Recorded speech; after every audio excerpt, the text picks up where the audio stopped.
আরও ভালো অনুভূতির জন্য হেডফোন ব্যবহার করুন।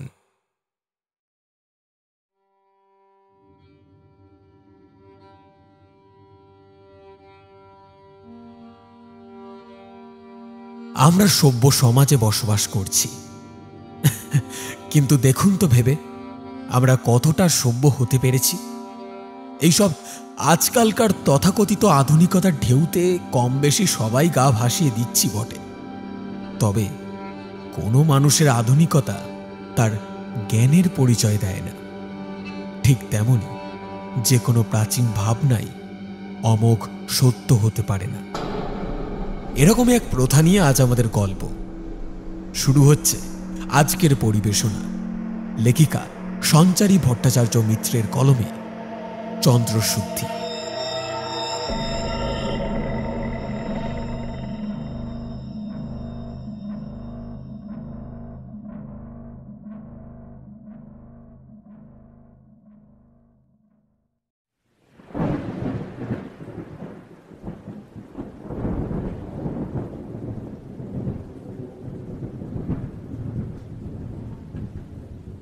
গত কয়েকদিন ধরেই আকাশের মুখ ভার।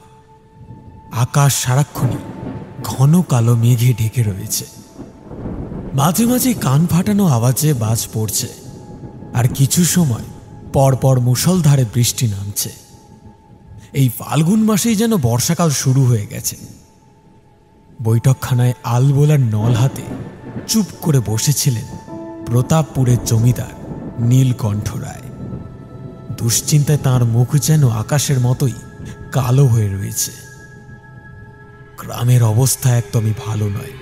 বিগত 30 দিনের 7 জন মায়ের কোল খালি হয়ে গেছে। একের পর এক তাজা প্রাণগুলো কোনো কারণ ছাড়াই ঢলে পড়েছে মৃত্যুর কোলে। কোনো এক অজানা পিশাচ যেন প্রবল আক্রোশে ঝাঁপিয়ে পড়েছে এই গ্রামের ওপর। অজানা? সত্যি কি অজানা, নাকি? না না না, এ হতে পারে না। সামান্য বরের বউয়ের এত ক্ষমতা, এ কি করে সম্ভব? নিজের মনেই চিন্তা করতে থাকেন তিনি। আচমকা বাড়ির উঠোনে কয়েকজন নারী পুরুষের সম্মিলিত কান্নাকাটির শব্দে চমক ভাঙে তার। এই আকাশ ভাঙা বৃষ্টি মাথায় নিয়ে কারা ভিড় করল জমিদার বাড়িতে? ভাবতে ভাবতে উঠে এলেন রায়মশাই। বৈঠকখানা থেকে বেরিয়ে উঠোনে পা দিতেই বিস্ময় ভয় যেন কাঠ হয়ে গেলেন তিনি। উঠোনে বসে হাউ হাউ করে কাঁদছেন গ্রামের প্রধান পুরোহিত মদন মোহন মুখুর্জি আর তাঁর পরিবারের লোকজন। মুখুর্জি মশাই পুত্রবধূর কোলে একটি বাচ্চা ছেলে, আর তার মুখটা, বাচ্চাটার মুখের দিকে তাকাতেই শিউরে ওঠেন রায়মশাই। অতটুকু ছেলেটার মুখটা নীল হয়ে গেছে, উল্টে গেছে চোখ দুটো, গোটা মুখে দুধের ছিটে লেগে আছে। মুখটা দেখেই বোঝা যাচ্ছে অনেকক্ষণ আগেই মরে কাঠ হয়ে গেছে ছোট্ট শরীরটা। এতটা দেখে আরো কি যেন একটা অজানা আশঙ্কায় বুকটা কেঁপে উঠল তার। বাচ্চাটার মা কাঁদতে কাঁদতে মৃতদেহটা উঠোনে শুইয়ে দিতেই সেই বিভৎস দৃশ্যটা দেখে সবাই পাথর হয়ে গেল। ছোট্ট ছেলেটার বুক থেকে পেট অবধি একটা লম্বা লম্বি কাটা দাগ। রক্তে মাখামাখি হয়ে আছে শরীরটা, আর বুকের বাঁ দিক থেকে উঁকি দিচ্ছে একটা লাল গর্ত। সেদিকে এক ঝলক তাকিয়েই রায়মশাই বুঝতে পারলেন বাকি 7টা বাচ্চা ছেলের মতোই এরও বুক থেকে টেনে উপড়ে নেওয়া হয়েছে হৃৎপিণ্ড। ঠিক যেন এরও চন্দ্রশুদ্ধি করা হয়েছে।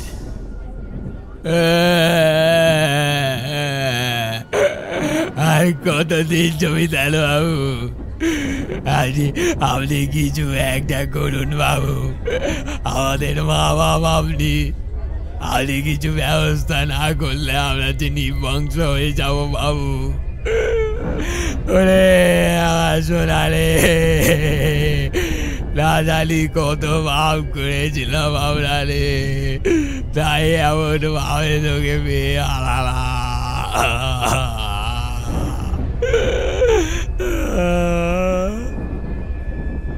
এমন কি করে হলো মুখুজ্জে মশাই? আপনার ঘরে তো স্বয়ং নারায়ণ প্রতিষ্ঠিত আছেন, তবুও।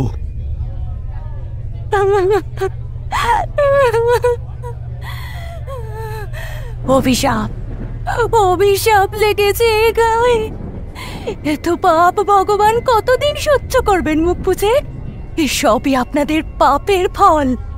কেউ বাঁচাতে পারবে না আমাদের, ছারখার হয়ে যাবে গা, কেউ বাঁচবে না, কেউ না। বলতে বলতে আবার টুকরে কেঁদে ওঠে রাধা।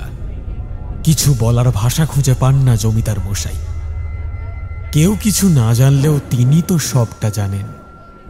একমাত্র তিনিই জানেন এমন হবার কারণ কি, আর জানেন কার অভিশাপের জন্য গ্রামের আজ এই দুরবস্থা।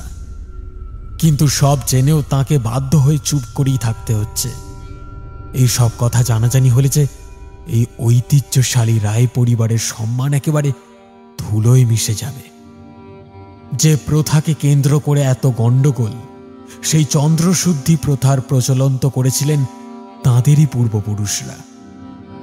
তবে তাঁরা হয়তো স্বপ্নেও ভাবতে পারেননি বংশের গৌরব রক্ষা করার জন্য যে প্রথা তৈরি করা হয়েছিল, একদিন সেই প্রথাই তাঁদের নির্বংশ হওয়ার কারণ হয়ে দাঁড়াবে।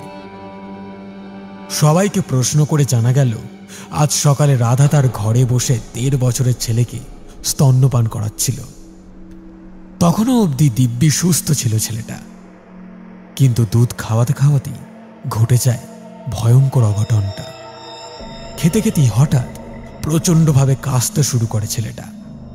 তার মায়ের মনে হয় কোনোভাবে তার শ্বাসনালীতে দুধ ঢুকে গিয়েছে। বাচ্চাটাকে কাঁধের উপর ফেলে পিঠে চাপড় দিয়েও যখন কোনো কাজ হয় না, তখন ভয় পেয়ে যায় রাধা। ১ মাস ধরে গ্রামে ঘটে চলা ঘটনাগুলো তারও অজানা নয়। ছেলেকে ক্রমশ নেতিয়ে পড়তে দেখে ছেলেকে কোল থেকে নামিয়ে সে ছুটে বেরিয়ে যায় লোকজন ডাকতে। কয়েক মুহূর্ত পরে রাধা তার স্বামী আর শাশুড়িকে সঙ্গে নিয়ে তার ঘরে ঢুকেই থমকে দাঁড়ায়। ঘরের ভিতর ভয়ানক দৃশ্যটা দেখে সবারই হাত পা ঠান্ডা হয়ে যায়। সবাই দেখে খাটের ওপর পড়ে আছে ছোট্ট ছেলেটার শরীরটা। সে শরীরে যে আর প্রাণ নেই তা দেখেই বোঝা যাচ্ছে। আর তার বুক থেকে পেটের মাঝ বরাবর কেউ যেন ধারালো ছুরি চালিয়ে ফালা ফালা করে দিয়েছে। রক্তে ভেসে যাচ্ছে গোটা ঘরটা। রাধার সহ্য করতে না পেরে ওখানেই জ্ঞান হারিয়ে পড়ে যায়। সব শোনার পর নিজেকে কোনো রকমের সামলে নিয়ে উঠে দাঁড়ালেন জমিদার মশাই। থমথমে গলায় সবার উদ্দেশ্যে বললেন, আপনারা এত ভেঙে পড়বেন না, আমি দেখছি কি করা যায়। মুখুজ্জে মশাই, আপনি শোক সামলান। জানি এই শোকের কোনো সান্ত্বনা হয় না, তবুও তো আপনাকে শান্ত হতে হবে। যান যান, সব বিধি পালন করে সৎকারের ব্যবস্থা করুন। কথাগুলো বলেই দ্রুত পায়ে ঘরে ঢুকে যান তিনি। আড়ালে দাঁড়িয়ে সব শুনছিলেন জমিদার গিন্নি সুলতা। সব শুনে একটা দীর্ঘশ্বাস ছাড়লেন তিনি। এই চন্দ্রশুদ্ধি নামক ভয়ঙ্কর প্রথাটির কথা তাঁর চেয়ে ভালো আর কেই বা জানে। ১ বার বা ২ বার নয়, ৫ বারের শিকার হতে হয়েছে তাঁকেও। বাড়ির গুরুজনদের ভয়ে ১ বারের জন্যও প্রতিবাদ করতে পারেননি তিনি। আর আজ যে ভয়ানক ঘটনা গ্রামে ঘটে চলেছে, তার জন্য দায়ী তো এই জঘন্য প্রথাটি। ২ চোখ ফেটে জল আসে তাঁর। মনে পড়ে যায় পুত্রবধূ মঞ্জরির কথা।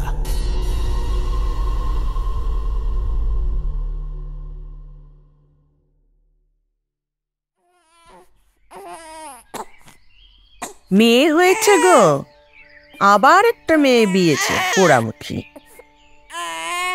মানদা তাইয়ের চিৎকার শুনে আতর ঘরের সামনে একটা ছোটখাটো ভিড় জমে গেছে। তখন সবে সকাল হচ্ছে। পূব দিকের আকাশে রাঙা আলোর আভাস। আর এই সময় কিনা এলো এমন দুঃসংবাদ। ভিড় ঠেলে সামনে এগিয়ে এলেন নীলকণ্ঠ রায়। তীব্র বিরক্তিতে তাঁর ভ্রু দুটো কুঁচকে আছে। তাঁর পাশেই থমথমে মুখে দাঁড়িয়ে আছে উমাকান্ত, এই রায় পরিবারের একমাত্র সন্তান। তার স্ত্রী মঞ্জরি এই নিয়ে তিনটি কন্যা সন্তানের জন্ম দিল। এই গ্রামের নীতি অনুসারে যা কোনোভাবেই গ্রহণযোগ্য নয়। তা বাবা উমা, তোমার বউ তো দেখছি এবার আমাদের বংশের মান সম্মান সব ডুবিয়ে ছাড়বে। বাপের জন্মে শুনিনি যে বাড়ির বউয়ের একটা ছেলে জন্ম দেওয়ার ক্ষমতা থাকে না। ছি ছি ছি ছি। বাবার কথা শুনে রাগে ও বিরক্তিতে দাঁতে দাঁত পিষল উমাকান্ত। ছোটবেলা থেকেই সে জেনে এসেছে এই গ্রামের রীতি। সেই রীতি অনুযায়ী এই গ্রামের প্রতিটি বাড়িতে শুধুই পুত্র সন্তান জন্ম নেবে। কোনো কন্যা সন্তানের অধিকার নেই এই পবিত্র গ্রামের পুণ্যভূমিতে জন্ম নেওয়ার। আর যদি কখনো কন্যা সন্তান জন্ম নিয়েও নেয়, তবে তা এক ভয়ঙ্কর অশুভ ঘটনা বলে মনে করা হয়। সেই সন্তানকে শুদ্ধ করে উৎসর্গ করা হয় দেবতাদের উদ্দেশ্যে। প্রার্থনা করা হয় যাতে আর যেন সেই সন্তান ফিরে না আসে। বহু সময় ধরে চলে আসা এই প্রথাই হল চন্দ্রশুদ্ধি। যাও যাও, তোমরা সবাই যে যা নিজের কাজে যাও। ধমকে উঠলেন রায়মশাই। বাড়ির ঝি চাকররা এতক্ষণ আতুর ঘরের সামনে দাঁড়িয়ে নানান কথা বলছিল। কর্তাবাবুর ধমক শুনে সবাই তাড়াতাড়ি সেখান থেকে চলে গেল। নায়েব মশাই, আপনি একটু দাঁড়িয়ে যান, আপনার সঙ্গে আমার কিছু কথা আছে। জমিদার বাবুর কথা শুনে দাঁড়িয়ে পড়লেন নায়েব মশাই। তাঁকে এবং উমাকান্তকে সঙ্গে নিয়ে বৈঠকখানা ঘরের দিকে এগোলেন নীলকণ্ঠ রায়। নায়েব মশাই, আপনি এখনই পুরোহিত মুখুজ্জে মশাইকে খবর দিন। আজ তো পূর্ণিমা, তাই আর দেরি করবার দরকার নেই। আজ রাতেই সব ঝামেলা চুকে যাবে। আগে হ্যাঁ কর্তাবাবু, আমি এখনই খবর পাঠাচ্ছি। শোনো উমাকান্ত, ছেলেকে উদ্দেশ্য করে বললেন জমিদার বাবু। যথেষ্ট হয়েছে। বংশধর দেখার জন্য আমি আর অপেক্ষা করতে পারবো না। তুমি তৈরি থাকো, সামনের ফাল্গুনেই আমি আবার তোমার বিয়ে দেব। বাবার কথা শুনে মাথা নিচু করে সায় দিল উমাকান্ত। আপনি যা বলবেন তাই হবে বাবা মশাই।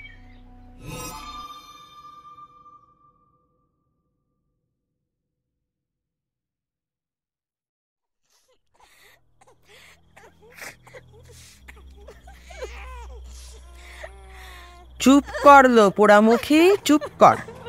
এই ঢং দেখে আর বাঁচি না। বিয়েছিস তো একটা মেয়ে, তার জন্য আবার কেঁদে কেঁদে মরছে দেখো। মন্তব্য করে মানুদা। যখন থেকে মঞ্জরি জানতে পেরেছে যে সে তৃতীয়বারের জন্য কন্যা সন্তানের জন্ম দিয়েছে, তখন থেকে একটা শিরশিরে ভয় তাকে আঁকড়ে ধরেছে। গত দুবারের ঘটনা মনে করে আতঙ্কে কেঁপে কেঁপে উঠছে সে। তাই নিজের সদ্যজাত কন্যা সন্তানকে সর্বশক্তি দিয়ে চেপে ধরে আছে সে, যেন এই বুঝি কেউ এসে তাকে কেড়ে নিয়ে চলে যাবে। শোন মেয়ে শোন, ভালো করে চন্দরদেবের কাছে প্রার্থনা কর, তিনি যেন আর একবার এই জঞ্জালটাকে ফেরত নিয়ে তার জায়গায় এইবারে তোকে একটা বংশধর দেন। মঞ্জরির একটু কাছে সরে এসে কথাটা বলে মানদা। সঙ্গে সঙ্গে ছিটকে সরে যায় মঞ্জরি। চুপ করো দাইমা, একদম চুপ করো। ছেলে সন্তান হলেই বংশের প্রদীপ, আর মেয়ে সন্তান হলেই জঞ্জাল। এমন কথা কে শিখেছে তোমাদের? আগের দুবার আমার কোল থেকে সন্তান ছিনিয়ে নিয়ে গেছে ওরা। এবার আমি কিছুতেই আমার সন্তানকে কেড়ে নিতে দেব না, কিছুতেই না, কিছুতেই না। বলতে বলতে আরো জোরে কাঁথার পুটলিটাকে বুকের সাথে চেপে ধরে মঞ্জরি। ও মা গো, এ কি অলক্ষণে কথা গো। তোর ভাগ্য ভালো যে তোর পেটের এই জঞ্জালকে দেবতার পায়ে উৎসর্গ করা হবে, আর তুই কি না। হঠাৎ বাইরে একটা গোলমাল শোনা যায়। কয়েকটা জুতোর শব্দ এসে দাঁড়ায় আতুর ঘরের দরজার ওপারে। তারপরেই শোনা যায় জমিদার বাবুর গলা। মানদা, বৌমার কাছ থেকে মেয়েটাকে নিয়ে আয়। পূর্ণিমা লেগে গেছে। মুখুজ্জেমশাই এসে পড়বেন একটু পরেই। আমরা ততক্ষণ বটতলায় গিয়ে দাঁড়াই। যে আজ্ঞে কর্তাবাবু, এক্ষুনি আনছি। এই বলে মানদা যেই মঞ্জরির কোল থেকে মেয়েটাকে নিতে যায়, তখনই মঞ্জরি আহত বাঘিনীর মতো চিৎকার করে ওঠে। খবরদার, খবরদার বলে দিচ্ছি, আমার সন্তানকে ছোঁয়ার সাহস করবে না দাইমা। তাহলে কিন্তু আমার থেকে খারাপ কেউ হবে না। মানদা তবুও জোর করে মেয়েটাকে ছিনিয়ে নিতে যায়। তা দেখে আরো ক্ষিপ্ত হয় মঞ্জরি। মানদার হাতে সজোরে কামড় বসিয়ে দেয় সে। যন্ত্রণায় চিৎকার করে ওঠে মানদা। তার ডান হাত থেকে রক্ত পড়তে শুরু করেছে। কোনো রকমে নিজেকে ছাড়িয়ে নিয়ে দৌড়ে ঘর থেকে বেরিয়ে যায় মানদা। বউয়ের এরকম অবাধ্যতা দেখে মাথায় আগুন জ্বলে যায় উমাকান্ত। লিটলদের সরিয়ে দিয়ে এসে নিজেই এসে ঢোকে আতুর ঘরে। মঞ্জরি তাকে দেখেই ছুটে তার পায়ে এসে পড়ে কাঁদতে কাঁদতে বলে, আমাকে দয়া করুন, আমাকে দয়া করুন, আমার কোলের সন্তানকে কেড়ে নেবেন না। ও কি অন্যায় করেছে বলুন। আর এ তো আপনারও সন্তান। নিজের সন্তানদের সঙ্গে বারবার এত বড় অন্যায় করতে এতটুকু বাচ্চা না আপনার? কেমন মানুষ আপনি, কেমন মানুষ? বলতে বলতে স্বামীর পায়ে মাথা কুটতে থাকে মঞ্জরি। কিন্তু মঞ্জরিকে এত অসহায় অবস্থায় দেখেও এতটুকু দয়া হয় না উমাকান্তর। নিচু হয়ে এক হাতে মঞ্জরির চুলের মুঠিটা টেনে ধরে সে। ব্যথায় কোকিয়ে ওঠে মঞ্জরি। তাকে টেনে তুলে হিস হিস করে উমাকান্ত বলে ওঠে, নাটক দেখানো হচ্ছে? হ্যাঁ, নাটক। তিনটে মেয়ে বেইয়ে এবারে নাটক করছে হারামজাদি।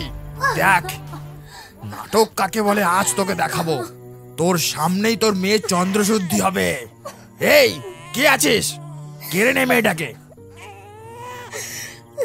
উমাকান্তর আদেশে একজন লেঠেল এসে মঞ্জরির কোল থেকে পুঁটলিটা টেনে ছিনিয়ে নেয়। মঞ্জরিকে ঠেলে ফেলে দিয়ে ঘর থেকে বেরিয়ে যায় উমাকান্ত। বাইরে ততক্ষণে অনেক লোক জড়ো হয়েছে। গ্রামের কয়েকজন গণ্যমান্য লোককে সঙ্গে নিয়ে হাজির হয়েছেন মুখুজ্জেমশাইও। হঠাৎ মঞ্জরি হিতাহিত জ্ঞানশূন্য হয়ে ছুটে ঘর থেকে বেরিয়ে আসে। তার গায়ের কাপড় বা মাথার ঘোমটা কোনোটাই তখন নিজের জায়গায় নেই। সেসব দিকে কোনো ভ্রুক্ষেপ না করে সে একবার এক একজনের পায়ে পড়তে থাকে আর অঝরে কাঁদতে কাঁদতে কাতর হয়ে নিজের সন্তানকে বাঁচানোর জন্য অনুরোধ করতে থাকে। এদিকে এতজন পরপুরুষ ও শ্বশুর মশাইয়ের সামনে মঞ্জরির এই নির্লজ্জ আচরণে রেগে আগুন হয়ে ওঠেন জমিদার বাবু ও তার ছেলে। রাগ সামলাতে না পেরে উমাকান্ত মঞ্জরির তল পেটে প্রচন্ড জোরে এক লাথি মারে। সেই আঘাতে কিছু দূরে ছিটকে যায় মঞ্জরি। দু একবার ওঠার চেষ্টা করেও পারে না। সেখানেই অজ্ঞান হয়ে পড়ে যায় সে। জমিদার বাবু, চলুন এবার। আর দেরি করা ঠিক হবে না। চন্দ্রদেব মাথার উপরে চলে এসেছেন প্রায়। এরপর শুভক্ষণ পেরিয়ে যাবে বলে ওঠেন মুখুজ্জেমশাই। তার কথা শুনে মৃতপ্রায় স্ত্রীর দিকে একবারও ফিরে না তাকিয়ে তার সদ্যজাত কন্যা সন্তানকে বুকে নিয়ে বাড়ি থেকে বেরিয়ে যায় উমাকান্ত। তার পেছন পেছন যায় জমিদার বাবু ও অন্যান্য লোকজনেরা। জমিদার বাড়ি থেকে বেরিয়ে তারা এসে দাঁড়ায় গ্রামের ঠিক মাঝ বরাবর অবস্থিত এক বিরাট বট গাছের তলায়। গাছের তলাটা শ্বেত পাথর দিয়ে বাঁধানো। এখানেই প্রতিষ্ঠিত চন্দ্র দেবতার একটি ছোট্ট মন্দির। এই গ্রামের অধিষ্ঠাতা দেবতা তিনি, আর তাঁর উদ্দেশ্যেই উৎসর্গ করা হবে এই কন্যা সন্তানকে। প্রতাপপুর গ্রামে এই প্রথা প্রচলিত আছে বহুদিন আগে। যখন এই গ্রামের জনসংখ্যা খুব কম ছিল, তখন নীলকণ্ঠ রায়ের পূর্বপুরুষেরাই এই নিয়ম প্রচলন করেন যে এই গ্রামে শুধু পুত্র সন্তানই জন্মাবে, কারণ তারাই বংশকে আগে নিয়ে যায়। আর কন্যা সন্তান জন্মালে তার জন্য হবে চন্দ্রশুদ্ধি। যাতে চন্দ্রদেব ওই কন্যার অর্ঘ্য নিয়ে খুশি হন এবং তার পরিবর্তে সেই পরিবারে একটি পুত্র সন্তান দান করেন। এর ফলে শুধু পুত্র সন্তান জন্ম নেওয়ার কারণে গ্রামের লোক সংখ্যা বাড়বে। বর্তমানে প্রতাপপুরের দেখা দেখি আশেপাশের কয়েকটি গ্রামেও চালু হয়েছে এই প্রথা। উমাকান্ত ছোট্ট শিশুটাকে কোলে নিয়ে বটগাছের নিচের চাতালটিতে উঠে দাঁড়ায়। তার পাশে এসে দাঁড়ান মুখুজ্জে মশাই। তখন বটগাছটা ঠিক মাথার উপরে জল করছে গোল থালার মতো পূর্ণিমার চাঁদ। জ্যোৎস্নায় ধুয়ে যাচ্ছে চারপাশটা, যেন কি এক অপার্থিব পরিবেশ সৃষ্টি হয়েছে। মুখুজ্জে মশাই চন্দ্র দেবতার উদ্দেশ্যে হাত জড়ো করে শুরু করলেন প্রার্থনা। অদ্ভুত সেই সুরে গলা মেলালো গ্রামবাসীরা। গাটা হঠাৎ ছমছম করে উঠল উমাকান্ত। আগের দুবারও তো সে নিজের হাতেই নিজের সন্তানকে তুলে দিয়েছিল দেবতার বলি হওয়ার জন্য। তখন তো এরকম অনুভূতি হয়নি তার। আজ হঠাৎ কেমন যেন লাগছে, মনে হচ্ছে খুব কিছু খারাপ একটা হতে চলেছে। নাও বাবা উমা, এবার বিধি শুরু করো। মুখুজ্জে মশাই ডাকে হুঁশ ফেরে উমাকান্তের। বড় এক বাটি দুধ হাতে এসে দাঁড়িয়েছেন তিনি। তার হাত থেকে বাটিটা নিয়ে চাতালের ওপর রাখে উমাকান্ত। তারপর চন্দ্রদেবকে প্রণাম করে বাচ্চাটাকে চাতালের ওপর উপুড় করে শুইয়ে দিয়ে তার মুখটা দুধের বাটিতে গুঁজে দেয় উমাকান্ত। বাচ্চাটা তারস্বরে চিৎকার করে কেঁদে ওঠে। তার ছোট্ট মাথাটা শক্ত করে বাটির মধ্যে ঠেসে ধরে উমাকান্ত। নিঃশ্বাস নেওয়ার জন্য ছটপট করতে থাকে বাচ্চাটা। মুখে দুধ ঢুকে যাওয়ার জন্য কাঁদতে না পেরে গোঙাতে থাকে। আর মুখুজ্জে মশাই গম্ভীর গলায় পাঠ করে চলেন বিচিত্র সব মন্ত্র। একটু বাতাসের জন্য ছটফট করতে করতে আস্তে আস্তে নিথর হয়ে যায় ওই ছোট্ট শরীরটা। সঙ্গে সঙ্গে উমাকান্তের হাতে একটা ধারালো ছুরি তুলে দিলেন মুখুজ্জে মশাই। সেই ছুরি দিয়ে একটানে বাচ্চাটার বুক থেকে পেট পর্যন্ত চিরে দিল উমাকান্ত। রক্তে সাদা পাথরের চাতালটা লাল হয়ে গেল। বুকের বাঁদিকে ছুরি চালিয়ে উমাকান্ত কেটে বের করে আনলো ছোট্ট মেয়েটার হৃৎপিণ্ডটা। সেটা যেন তখনও অল্প অল্প কেঁপে কেঁপে উঠছে। কাটা হৃৎপিণ্ডটা হাতের তালুতে রেখে উঁচু করে তুলে ধরল উমাকান্ত। মুখুজ্জে মশাইয়ের সাথে সাথে উচ্চারণ করতে শুরু করলো কিছু মন্ত্র। মন্ত্রপাঠ শেষ হলে সেই হৃৎপিণ্ড আর বাচ্চাটার শরীরটা একসাথে বটগাছটার তলায় গর্ত করে পুঁতে দিলেন মুখুজ্জে মশাই।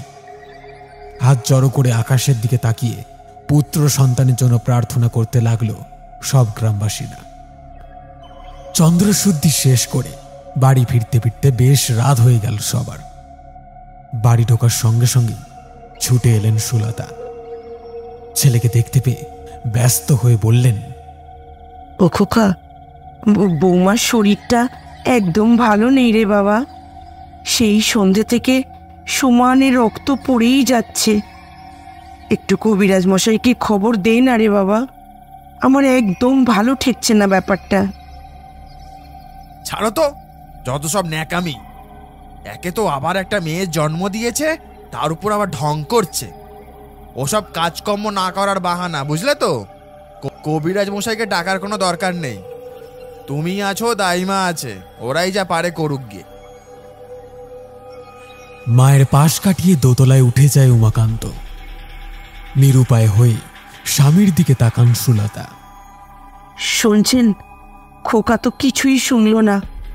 আপনি একবার চলুন না, একবার দেখুন গিয়ে। কি জানি কি হলো, সকাল থেকে তো ভালোই ছিল, সন্ধে থেকে কেমন ধারা করছে মেয়েটা। বাড়ির বউ শেষে কি বিনে চিকিৎসায় মরবে? কিছু একটা করুন না দয়া করে। জমিদার বাবুকে অনুরোধ করেন সুলতা। রায়মশাই বুঝলেন মঞ্জরি সদ্য প্রসূতির দুর্বল শরীর উমাকান্তর মতো জোয়ান পুরুষের লাথিটা সহ্য করতে পারেনি। কিন্তু সেসব কিছু স্ত্রীকে না বলে তিনি তাঁর পিছু পিছু রওনা হলেন আতুর ঘরের দিকে। ঘরে ঢুকেই চমকে উঠলেন নীলকণ্ঠ রায়। আতুর ঘরের খড়ের বিছানায় পড়ে রয়েছে মঞ্জরি। টিম টিম করে জ্বলতে থাকা লণ্ঠনের আলোতে ভালোই বোঝা যাচ্ছে যে তার পরনের কাপড় রক্তে ভিজে গিয়েছে। অসহ্য যন্ত্রণায় কাতরাচ্ছে মঞ্জরি। মানদা বসে আছে তার পায়ের কাছে। গোটা ঘরটা একটা আষ্টে গন্ধে ভরে রয়েছে। হঠাৎ শ্বশুর মশাইকে দেখতে পেয়ে খুব কষ্টে উঠে বসে মঞ্জরি। একটা অস্বাভাবিক ভাঙা ভাঙা গলায় টেনে টেনে বলতে থাকে, শখ মিটেছে, আমার কুল খালি করে শখ মিটেছে আপনাদের? এত অহংকার! ছেলে সন্তান, বংশের প্রদীপ, আর মেয়ে মানে জঞ্জাল, তাই না? কোনো ভেবে দেখেছেন মেয়েরা না থাকলে কোথা থেকে আনতেন ছেলের বউ? কে দিত এই বংশের প্রদীপের জন্ম? কে দুধ খাইয়ে বড় করে তুলতো তাদের? তো বড় পাপ করতে একটুও বাজছে না আপনাদের? দেবতার নাম করে এত বড় অনাচার করছেন আপনারা। বেশ, আমিও দেখব এই গায়ে এবার কে বংশের প্রদীপ জন্ম দেয়, কে তাদের দুধ খাওয়ায়। কেউ পারবে না। আজকের পর থেকে এই গায়ে একটা বাচ্চাও জন্মাবে না যে দুধে ডুবিয়ে এতদিন ছোট্ট ছোট্ট শিশুগুলোকে খুন করেছেন। সেই দুধই এবার বিষ হয়ে উঠবে। আমি বদলা নেব, ফিরে আসবো আবার, শ্মশান করে দেব গোটা গ্রাম। কাউকে বাঁচতে দেব না আমি। কেউ আটকাতে পারবে না আমাকে, কেউ না, কিছুতেই না। শেষ দিকে তীব্র হতে হতে মঞ্জরির গলাটা চিরে যায়। মুখ দিয়ে কিছুটা রক্ত উঠে আসে। আর পারে না মঞ্জরি। ক্লান্ত শরীরটা নিয়ে ধপ করে বিছানায় পড়ে যায় সে। থর থর করে কাঁপতে থাকেন দৌর্দণ্ড প্রতাপ জমিদার নীলকণ্ঠ রায়। মেয়ে মানুষের এমন গলা তিনি এই প্রথমবার শুনলেন। এসব কি বলে গেল মেয়েটা? ফিরে আসবে? কি করে ফিরে আসবে? কোথা থেকেই বা আসবে? কোন রকমের টলমল পায়ে ঘর থেকে বেরিয়ে গেলেন জমিদার বাবু। সেই রাতেই মারা গেল মঞ্জরি। আর 5টা বাড়ির বউয়ের মতোই যেমন তেমন করে দাহ করা হলো তার মৃতদেহ।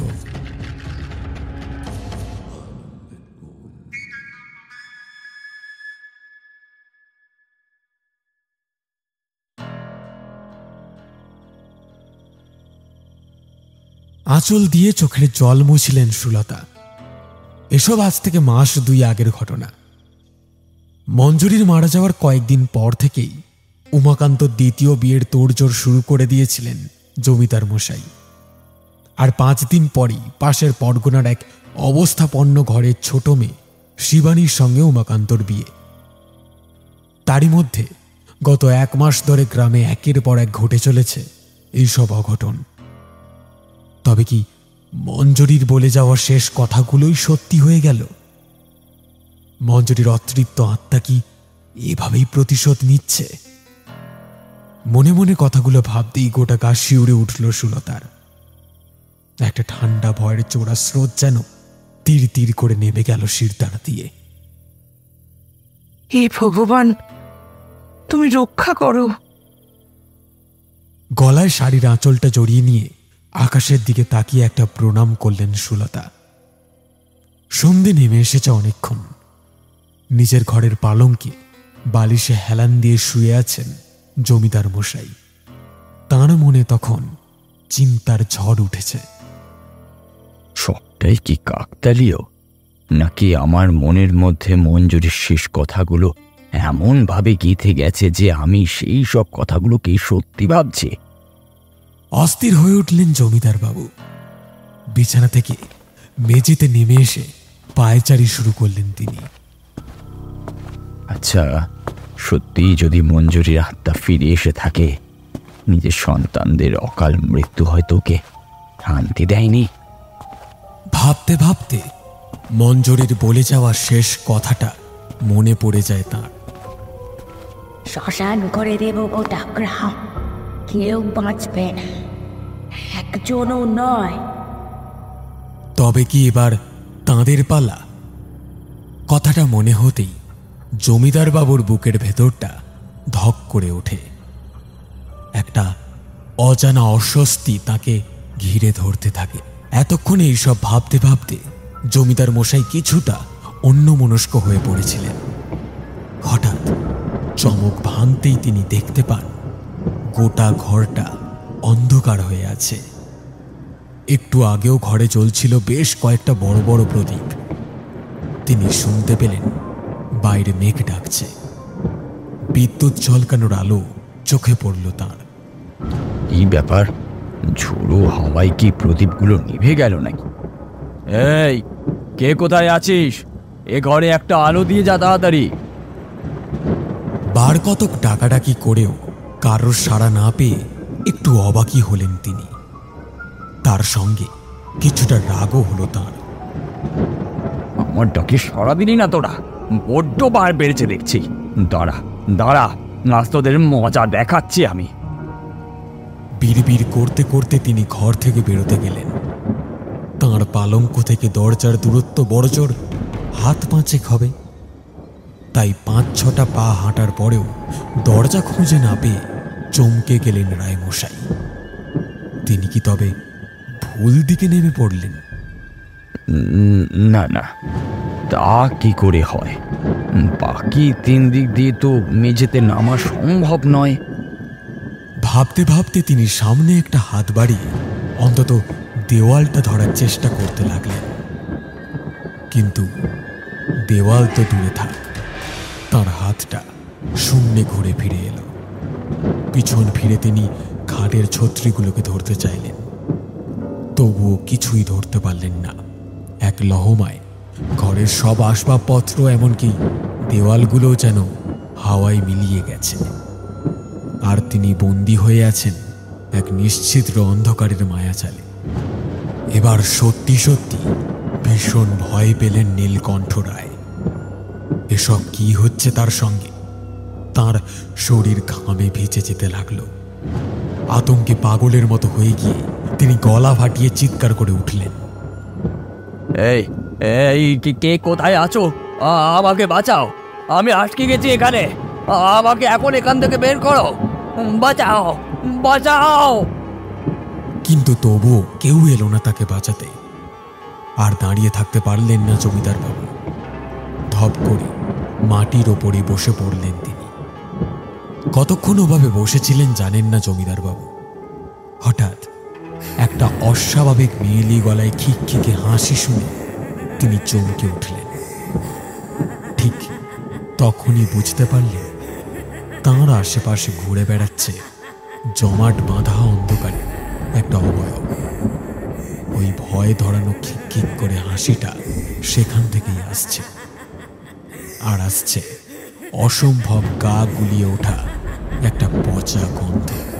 কে কে তুই? কি চাই তোমার? হ্যাঁ? কাঁপা কাঁপা গলায় কোনো রকমে বললেন জমিদার মশাই। তাঁর কথা শুনে সেই অবয়বটা হঠাৎ ফেটে পড়ল অট্ট হাসিতে। আরো ভয়ে দম বন্ধ হয়ে আসতে লাগলো তাঁর। ততক্ষণে তিনি বুঝে গেছেন এই অপার্থিব অমানসিক হাসি আর জারি হোক, কোনো জীবিত প্রাণীর হতে পারে না। জমিদার মশাইয়ের চারদিক ঘুরতে ঘুরতে ফিস ফিস করে বলতে লাগলো অবয়বটা, আপনাদের সবার মৃত্যু চাই। আমার খনির সন্তানকে কেড়ে নিয়েছিলেন না, ভেবেছিলেন না এক সামান্য বাড়ির বউ কি করতে পারে। কিন্তু আপনারা ভুলে গিয়েছিলেন আমি যে মা। একজন মায়ের মমতার থেকে বেশি ক্ষমতা এই দুনিয়ায় কারণ নেই। এই দেখুন, ফিরে এসেছি আমি, ফিরে এসেছি। কেউ বাঁচবে না। যারা যারা আমার সন্তানদের খুন করেছিল আমি নিজে তাদের মেরে ফেলবো। তবে আমার শান্তি হবে। কাউকে ছাড়বো না আমি। কাউকে না। মঞ্জুরি মা, বৌমা, বৌমা, আমাকে ছেড়ে দাও মা। আমি কিছু জানি না মা, আমি তো শুধু প্রথা অনুসরণ করেছিলাম। আমাকে তুমি মেরো না মা। হাত জোর করে কাঁদতে লাগলেন নীলকণ্ঠ রায়। রাগে গর্জে উঠল অবয়বটা। জমিদার বাবু অনুভব করলেন কয়েকটা ভীষণ ঠান্ডা সরু সরু আঙুল প্রবল শক্তিতে তার গলা টিপে ধরেছে, আর লম্বা লম্বা নখগুলো ফুটে যাচ্ছে তার গলায়। আমি যখন এইভাবে অনুরোধ করেছিলাম তখন শুনেছিলেন, তখন বুঝেছিলেন আমার কষ্ট। তাহলে আমি কেন শুনবো? কেন ছেড়ে দেব আপনাদের? বলতে বলতে সে আরো জোরে টিপে ধরে গলাটা। প্রবল যন্ত্রণায় ছটফট করতে থাকেন জমিদার বাবু। তার মনে হয় এই বুঝি তার প্রাণটা বেরিয়ে যাবে।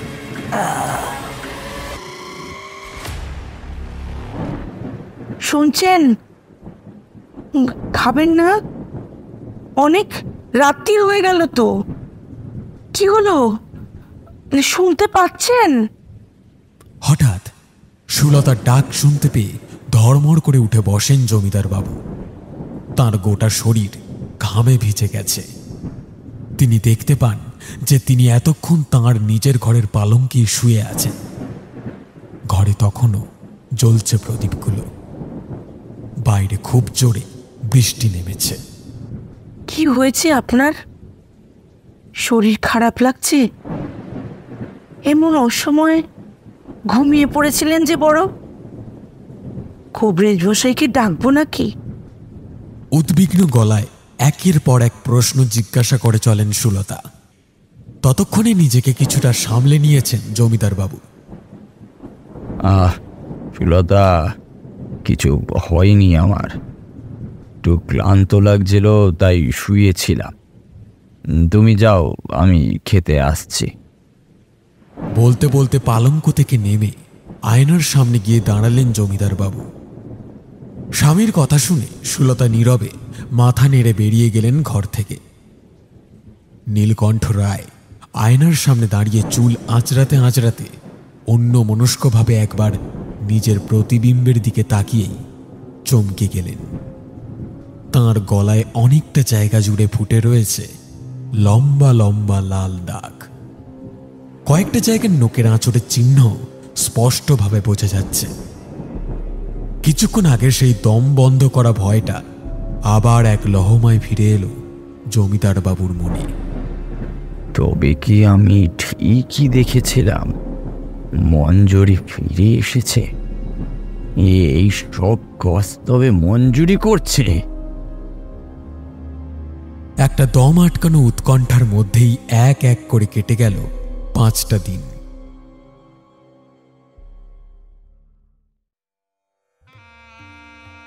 আজ উমাকান্তর বিয়ে। সকাল থেকেই গোটা গ্রাম জুড়ে এক উৎসবের মেজাজ। জমিদার বাবুর হুকুম, গ্রাম জুড়ে ঘটে চলা এইসব অঘটনের খবর যেন কোনোভাবেই কন্যা পক্ষের কাছে না পৌঁছয়। তাই সে সব কিছু লুকিয়ে রাখার জন্য কিছুটা অতিরিক্ত ধুমধামের আয়োজন করছেন জমিদার মশাই। সে রাতে দুঃস্বপ্নের কথা তিনি প্রায় ভুলেই গেছেন। যথারীতি বিভিন্ন নিয়ম আচারের মধ্যে দিয়ে শেষ হল সারা দিনটা। গোধূলি লগ্নের সাজগোজ করে বিয়ে করতে গেল উমাকান্ত। পরের দিন সন্ধেবেলা নতুন বউ নিয়ে এসে ফিরে এলো প্রতাপপুরে। সুলতা কুলোডালা নিয়ে নতুন বউকে বরণ করে ঘরে তুললেন। বিশাল পালঙ্কে বসে বসে ঘরের আসবাবপত্র, দেওয়ালে টাঙানো ছবি এইসব দেখছিল শিবানী। আজ তার কাল রাত্রি। স্বামীর সাথে আজ তার দেখা হবে না। সত্যি বলতে কি, শুভদৃষ্টির সময় সুপুরুষ উমাকান্তকে তার খুব পছন্দ হয়েছিল। বাসর রাতেরও তার আগের পরের কথা ভাবতে ভাবতে আপন মনেই হাসতে লাগলো সে। কি গো নতুন বউ দিদি, একা একা হাসছো যে বড়? চমকে উঠে শিবানী দেখে যে খাটের কাছে দাঁড়িয়ে আছে অতসী, উমাকান্তর ছোট বোন, সম্পর্কে তার ছোট ননদ। একটু হেসে সে বলল, ও কিছু না ঠাকুরজি, এসো শোবে এসো, বড় ঘুম পাচ্ছে আমার। ইস, ঘুম পাচ্ছে না ছাই, আমি সব বুঝি। দাদার কাছে যাওয়ার জন্য আকুলি বিকুলি করছে মনটা, তাই না? রাও রাও, কাল থেকে তো দাদার কাছেই শোবে গো। যা, তাই আবার কখন বললুম ঠাকুরজি, কি যে বলো না। অতসী তখন উঠে এসে শুয়ে পড়েছে বৌদিদির পাশে। শুয়ে শুয়ে ননদ ভাজে নানা গল্প করতে থাকে। একটু পর দুজনেই ঘুমিয়ে পড়ে। মাঝরাত হঠাৎ তীব্র ঠান্ডায় শিবানীর ঘুম ভেঙে যায়। ঘুমের ঘোরে সে প্রথমটায় বুঝে উঠতে পারে না যে ফাল্গুন মাসের মাঝামাঝি সময় এমন মাঘ মাসের ঠান্ডা এলো কোথা থেকে। তারপর ঘোরটা একটু কাটলে সে উঠে বসে গায়ে চাপা দেওয়ার জন্য একটা চাদর বা কম্বল খুঁজতে থাকে। তখনই সে দেখতে পায় পশ্চিম দিকের খোলা জানলার পাশে কে যেন দাঁড়িয়ে আছে। কে কে ওখানে?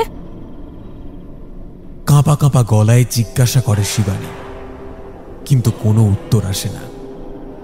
শিবানী তখন সাহসে ভর করে খাট থেকে নেমে কয়েক পা এগিয়ে যায়। তবুও সে জানলার ধারে দাঁড়িয়ে থাকা ছায়ামূর্তিটাকে চিনতে পারে না।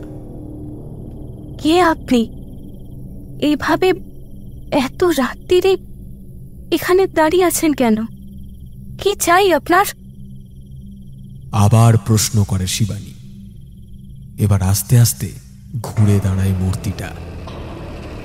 তার মুখটা তখন ঘোমটা দিয়ে ঢাকা। কেন এসেছিস এখানে? মরতে চাস? তার মানে কি বলছেন আপনি? আমি কিছু বুঝতে পারছি না।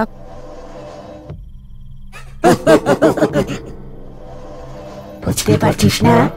কি করেই বা বুঝবি? তোদেরকে তো কিচ্ছু জানাইনি এ বাড়ির লোকজন। চন্দ্র সত্যি কাকে বলে জানিস? দেখেছিস কখনো নিজের চোখে?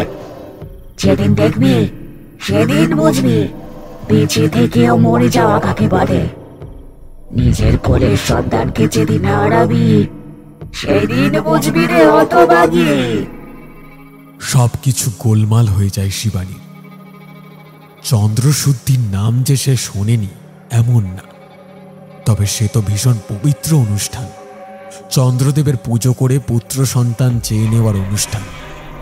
এমনটাই তো বিয়ের আগে সে নিজের বাবা দাদার মুখ থেকে শুনেছিল।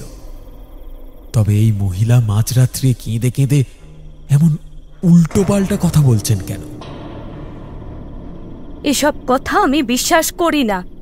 আপনি চলে যান এখান থেকে, না হলে কিন্তু আমি চিৎকার করে লোকজন ডাকবো।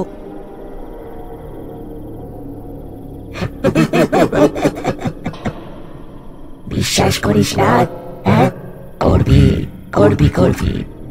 যেদিন তোর কোলে সন্তানকে টেনে নিয়ে গিয়ে এরা বলি দেবে সেদিন তুইও হাড়ে হাড়ে টের পাবি। এরা আমাকে বাঁচতে দেয়নি, তোকেও বাঁচতে দেবে না।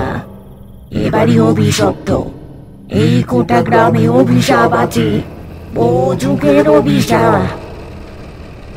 বলতে বলতে সে তার পেটের কাটা জায়গাটায় হাত ঢুকিয়ে সেখান থেকে টেনে বের করে আনতে থাকে নাড়ি ভুঁড়ি, আর সেগুলোকে ছড়াতে থাকে গোটা ঘর জুড়ে। তার সাথে সাথে ঘরে ছড়িয়ে পড়ে একটা বাসি মরা পচা দুর্গন্ধ। ঘেন্নায় গা গুলিয়ে ওঠে শিবানী। সে পিছন ফিরে দৌড় লাগায়, কিন্তু দরজার চৌখাট পেরোনোর আগে হঠাৎ কাপড়ে পা জড়িয়ে হোঁচট পড়ে যেতে যেতে সে গলা ফাটিয়ে চিৎকার করে ওঠে। মাঝরাতে নতুন বউয়ের এমন চিৎকারে ঘুম ভেঙে যায় অতসী ও কয়েকজন কাজের লোকের। তারা শিবানীকে অজ্ঞান হয়ে পড়ে থাকতে দেখে চেঁচামেচি করে বাড়ি মাথায় তোলে। এত চিৎকার শুনে সুলতাও উঠে আসেন। শিবানীর কাছে সব শুনে সুলতা চমকে ওঠেন। সেই চমকানি নজর এড়ায় না শিবানীর। তারপর সুলতা বুঝিয়ে সুঝিয়ে তাকে শুতে পাঠান। মনে একটা খটকা লেগে থাকলেও শাশুড়ির কথা মেনে নেয় শিবানী।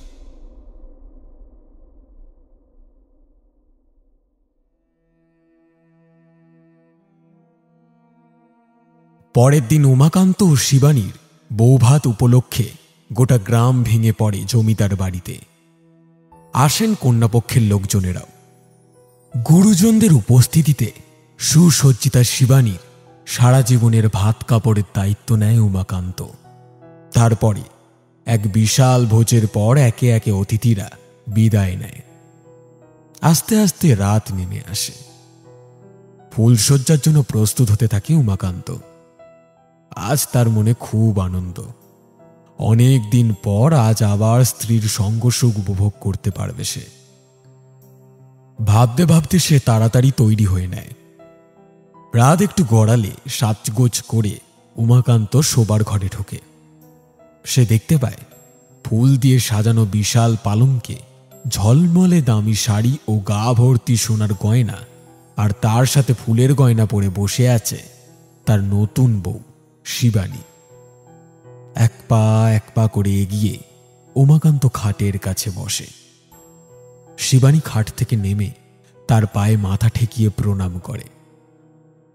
উমাকান্ত দুহাতে শিবানীকে তুলে খাটে বসায়, নিজেও এসে বসে তার পাশে। মিষ্টি হেসে জিজ্ঞাসা করে, ভালো লাগছে তোমার এ বাড়িতে? কোনো কিছুর অসুবিধা হচ্ছে না তো? না না, আমার কিচ্ছু অসুবিধা হচ্ছে না। মা, ঠাকুরজি সবাই খুব ভালো। তার কথা শুনে হাসে উমাকান্ত। শিবানীর কাছে সরে এসে বসে সে। আচ্ছা, আপনি যদি রাগ না করেন তবে একটা কথা কি জিজ্ঞাসা করতে পারি? হ্যাঁ হ্যাঁ, বলো না। কি? আচ্ছা, চন্দ্রশুদ্ধি মানে কি? শিবানীর কথা শুনে চমকে ওঠে উমাকান্ত। এই প্রশ্ন শিবানী করবে তা সে আশা করেনি। আমতা আমতা করে সে উত্তর দেয়, এসব তুমি কেমন করে জানলে? তোমাকে কি কেউ কিছু বলেছে? না, মানে আমি শুনেছিলাম বাপের বাড়িতে। বলুন না, কি এই চন্দ্রশুদ্ধি? আমার জানতে খুব ইচ্ছা করছে। বিপদে পড়ে যায় উমাকান্ত। না, সত্যি কথাটা তো এখনই বলা যাবে না শিবানীকে। বাবা মশাই বারণ করেছেন। কি উত্তর দেবে কিছুই বুঝতে পারে না সে। কোনো রকমে বলে, ওটা পুজো। বছরের প্রথম পূর্ণিমার দিনে চন্দ্রদেবের পুজো হয়। এতে আবার জানার কি আছে? পুজো? শুধুই পুজো? তাহলে কাল উনি যে বললেন। কে? কি মানে কি বলেছে তোমায়? শোনো, ওসব কথা তুমি মাথায় নেবে না। আমি তো তোমার স্বামী, আমি যা বলছি তাই সত্যি। অনেকে মিথ্যে করে আমাদের নামে অনেক কিছু রটায় গ্রামে। ওসব কথায় কান দেবে না একদম। নাও, এবার একটু কাছে এসো লক্ষ্মীটি। নতুন বউকে আদর করে কাছে টেনে নেয় উমাকান্ত। শিবানীও আর কোনো কথা না বলে স্বামীর হাতে নিজেকে ছেড়ে দেয়। রাত বেড়ে চলে তার নিজের নিয়মে। গভীর ঘুমে ডুবেছিল উমাকান্ত। হঠাৎ কি যেন একটা অস্বস্তিতে ঘুমটা ভেঙে যায় তার। ঘরের পরিবেশটা কেমন যেন গুমোট হয়ে আছে। উঠে বসল উমাকান্ত। তখনই সে দেখতে পেল পাশে শিবানী নেই। এত রাতে মেয়েটা কোথায় গেল? ভাবতে ভাবতে শিবানীর নাম ধরে ডাকতে থাকে উমাকান্ত, কিন্তু কোনো সাড়া পায় না সে। খাট থেকে নেমে ঘরের ভিতরটা ভালো করে দেখে সে। শিবানী কিন্তু কোথাও নেই। বাধ্য হয়ে ঘর থেকে বেরিয়ে বউকে খুঁজতে যায়। ঘর থেকে বেরিয়ে লম্বা বারান্দা ধরে হাঁটতে থাকে উমাকান্ত। না, কোথাও শিবানীকে দেখতে পাচ্ছে না সে। একসময় উঠোনে নেমে আসে উমাকান্ত। হঠাৎ তার চোখ পড়ে এক পাশে আমিষ রান্নাঘরের চাতালে কে যেন একটা বসে রয়েছে। কিছু একটা যেন খাচ্ছে সে। কড়মড় করে শব্দ উঠছে সেখান থেকে। পায়ে পায়ে সেদিকে এগিয়ে যায় উমাকান্ত। এ কি শিবানী, তুমি তুমি এখানে কি করছো? অবাক হয়ে বলে ওঠে উমাকান্ত।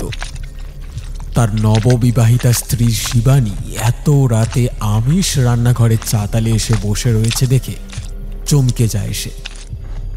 একটু রাগও হয় তার, কিন্তু বারবার ডাকাডাকি করলেও কোনো সাড়া দেয় না শিবানী। এদিকে গভীর রাতে উমাকান্তর গলার আওয়াজ পেয়ে বাড়ির কয়েকজন লোক, দাসী চাকররাও ঘুম থেকে উঠে নিচে নেমে এসেছে। তারাও শিবানীকে ওই অবস্থায় দেখে অবাক হয়ে যায়। আর থাকতে না পেরে উমাকান্ত রান্নাঘরের চাতালে উঠে গিয়ে শিবানীর কাঁধটা ধরে ঝাঁকুনি দেয়, আর সঙ্গে সঙ্গেই চমকে উঠে পিছনে সরে আসে সে। শিবানীর সারা শরীর বরফের মতো ঠান্ডা। কোনো জীবিত মানুষের শরীর এতটা ঠান্ডা কিভাবে হতে পারে? তখনই ঘুরে তাকায় শিবানী। তাকে দেখে ভয়ে রান্নাঘরের চাতাল থেকে দৌড়ে নেমে আসে উমাকান্ত। বৌভাতের ভোজের জন্য যে মাংস আনা হয়েছিল তা থেকেই কিছুটা কাঁচা মাংস আলাদা সরিয়ে রাখা হয়েছিল পরের দিন রান্না হবে বলে। শিবানী আমিষ রান্নাঘরে ঢুকে খানিকটা সেই কাঁচা মাংস বের করে নিয়ে এসেছে। লম্বা লম্বা নখ দিয়ে ছিঁড়ে পরম আনন্দে চিবিয়ে চিবিয়ে খাচ্ছে সেগুলোকে। হাড়গোড় চিবানোর শব্দ হচ্ছে কড়মড় করে। তার গোটা মুখে লেগে আছে রক্ত। ভয়ার্ত উমাকান্ত ও বাড়ির লোকজনকে দেখে খিলখিল করে হাসতে থাকে শিবানী। ভাঙা ঘ্যাস ঘ্যাসে গলায় সেই ভয় ধরানো হাসি শুনে গা ছমছম করে ওঠে সেখানে দাঁড়িয়ে থাকা সবারই। এক মুঠো কাঁচা মাংস মুখে পুড়ে চিবোতে চিবোতে সে বলে ওঠে, ও কি গো, হ্যাঁ হ্যাঁ, আমাকে ভয় পাচ্ছ কেন তোমরা? হ্যাঁ মতির মা, হ্যাঁ তোর বৌরানীকে দেখে তুই ভয় পাচ্ছিস? তার কথা শুনে চমকে ওঠে কাজের লোকেরা, কারণ তারা একমাত্র মঞ্জরীকেই বৌরানী বলে ডাকত। শিবানী কি করে এসব জানল তা ভেবে আশ্চর্য হয়ে যায় তারা। হাসতে হাসতে শিবানী এবার উমাকান্তর দিকে তাকায়। অদ্ভুত একটা নেশা জড়ানো গলায় বলে ওঠে, আমাকে চিনতে পারছেন না বুঝি? ও কথা বসাই, আপনার বড় বউকে ভুলে গেলেন নাকি? হ্যাঁ, এবার চমকানোর পালা উমাকান্তর। বিয়ের পর প্রথম প্রথম সে মঞ্জরীকে আদর করে বড় বউ বলে ডাকত, আর মঞ্জরী তাকে ডাকত কর্তা মশাই। এসব কথা তো আর কারোর জানার কথা নয়। একটা অজানা আশঙ্কা উঁকি দিতে থাকে উমাকান্তর মনে। ভয়ে ভয়ে সে প্রশ্ন করে, এইসব কথা তুমি কি করে জানলে শিবানী? শিবানী? সে আবার কে? আমি তো আপনার বড় বউ মঞ্জরী। আমাকে চিনতে পারছেন না? তার কথা শুনে সবার মাথায় যেন বাজ পড়ল। মঞ্জরী? সে কি করে ফিরে আসবে? সে তো এই কদিন আগেই... না না না, এ হতে পারে না, কিছুতেই হতে পারে না। উমাকান্ত চিৎকার করে উঠল, এসব কি বলছো তুমি? তুমি মঞ্জরী কি করে হতে পারো? সে তো কিছুদিন আগেই... বলুন বলুন, থামলেন কেন? মঞ্জরী মরে গিয়েছে তাই না? মরে গিয়েছে নাকি আপনি মেরেছেন তাকে? ভালো করে ভেবে বলুন তো কর্তা মশাই। উমাকান্তর মুখের কথা কেড়ে নিয়ে বলে ওঠে শিবানীর উপর ভর করে থাকা মঞ্জরী। দরদর করে ঘামতে থাকে উমাকান্ত। মুখে কোনো কথা জোগায় না তার। উত্তর দিতে না পেরে কথা ঘোরায় তখন সে।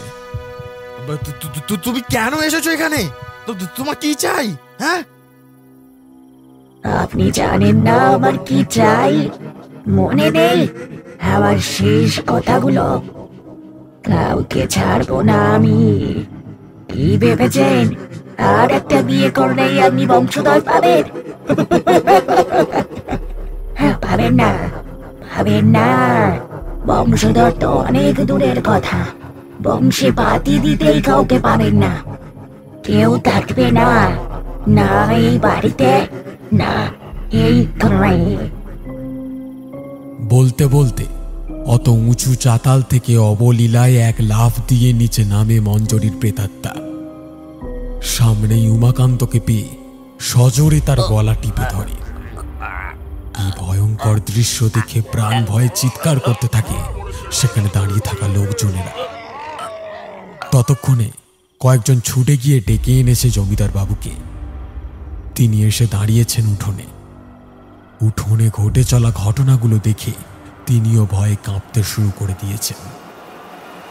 ওই ভয়ানক প্রেতনির হাত থেকে কি করে নিজের ছেলেকে বাঁচাবেন তা ভেবেই আতঙ্কে দিশাহারা হয়ে যান তিনি।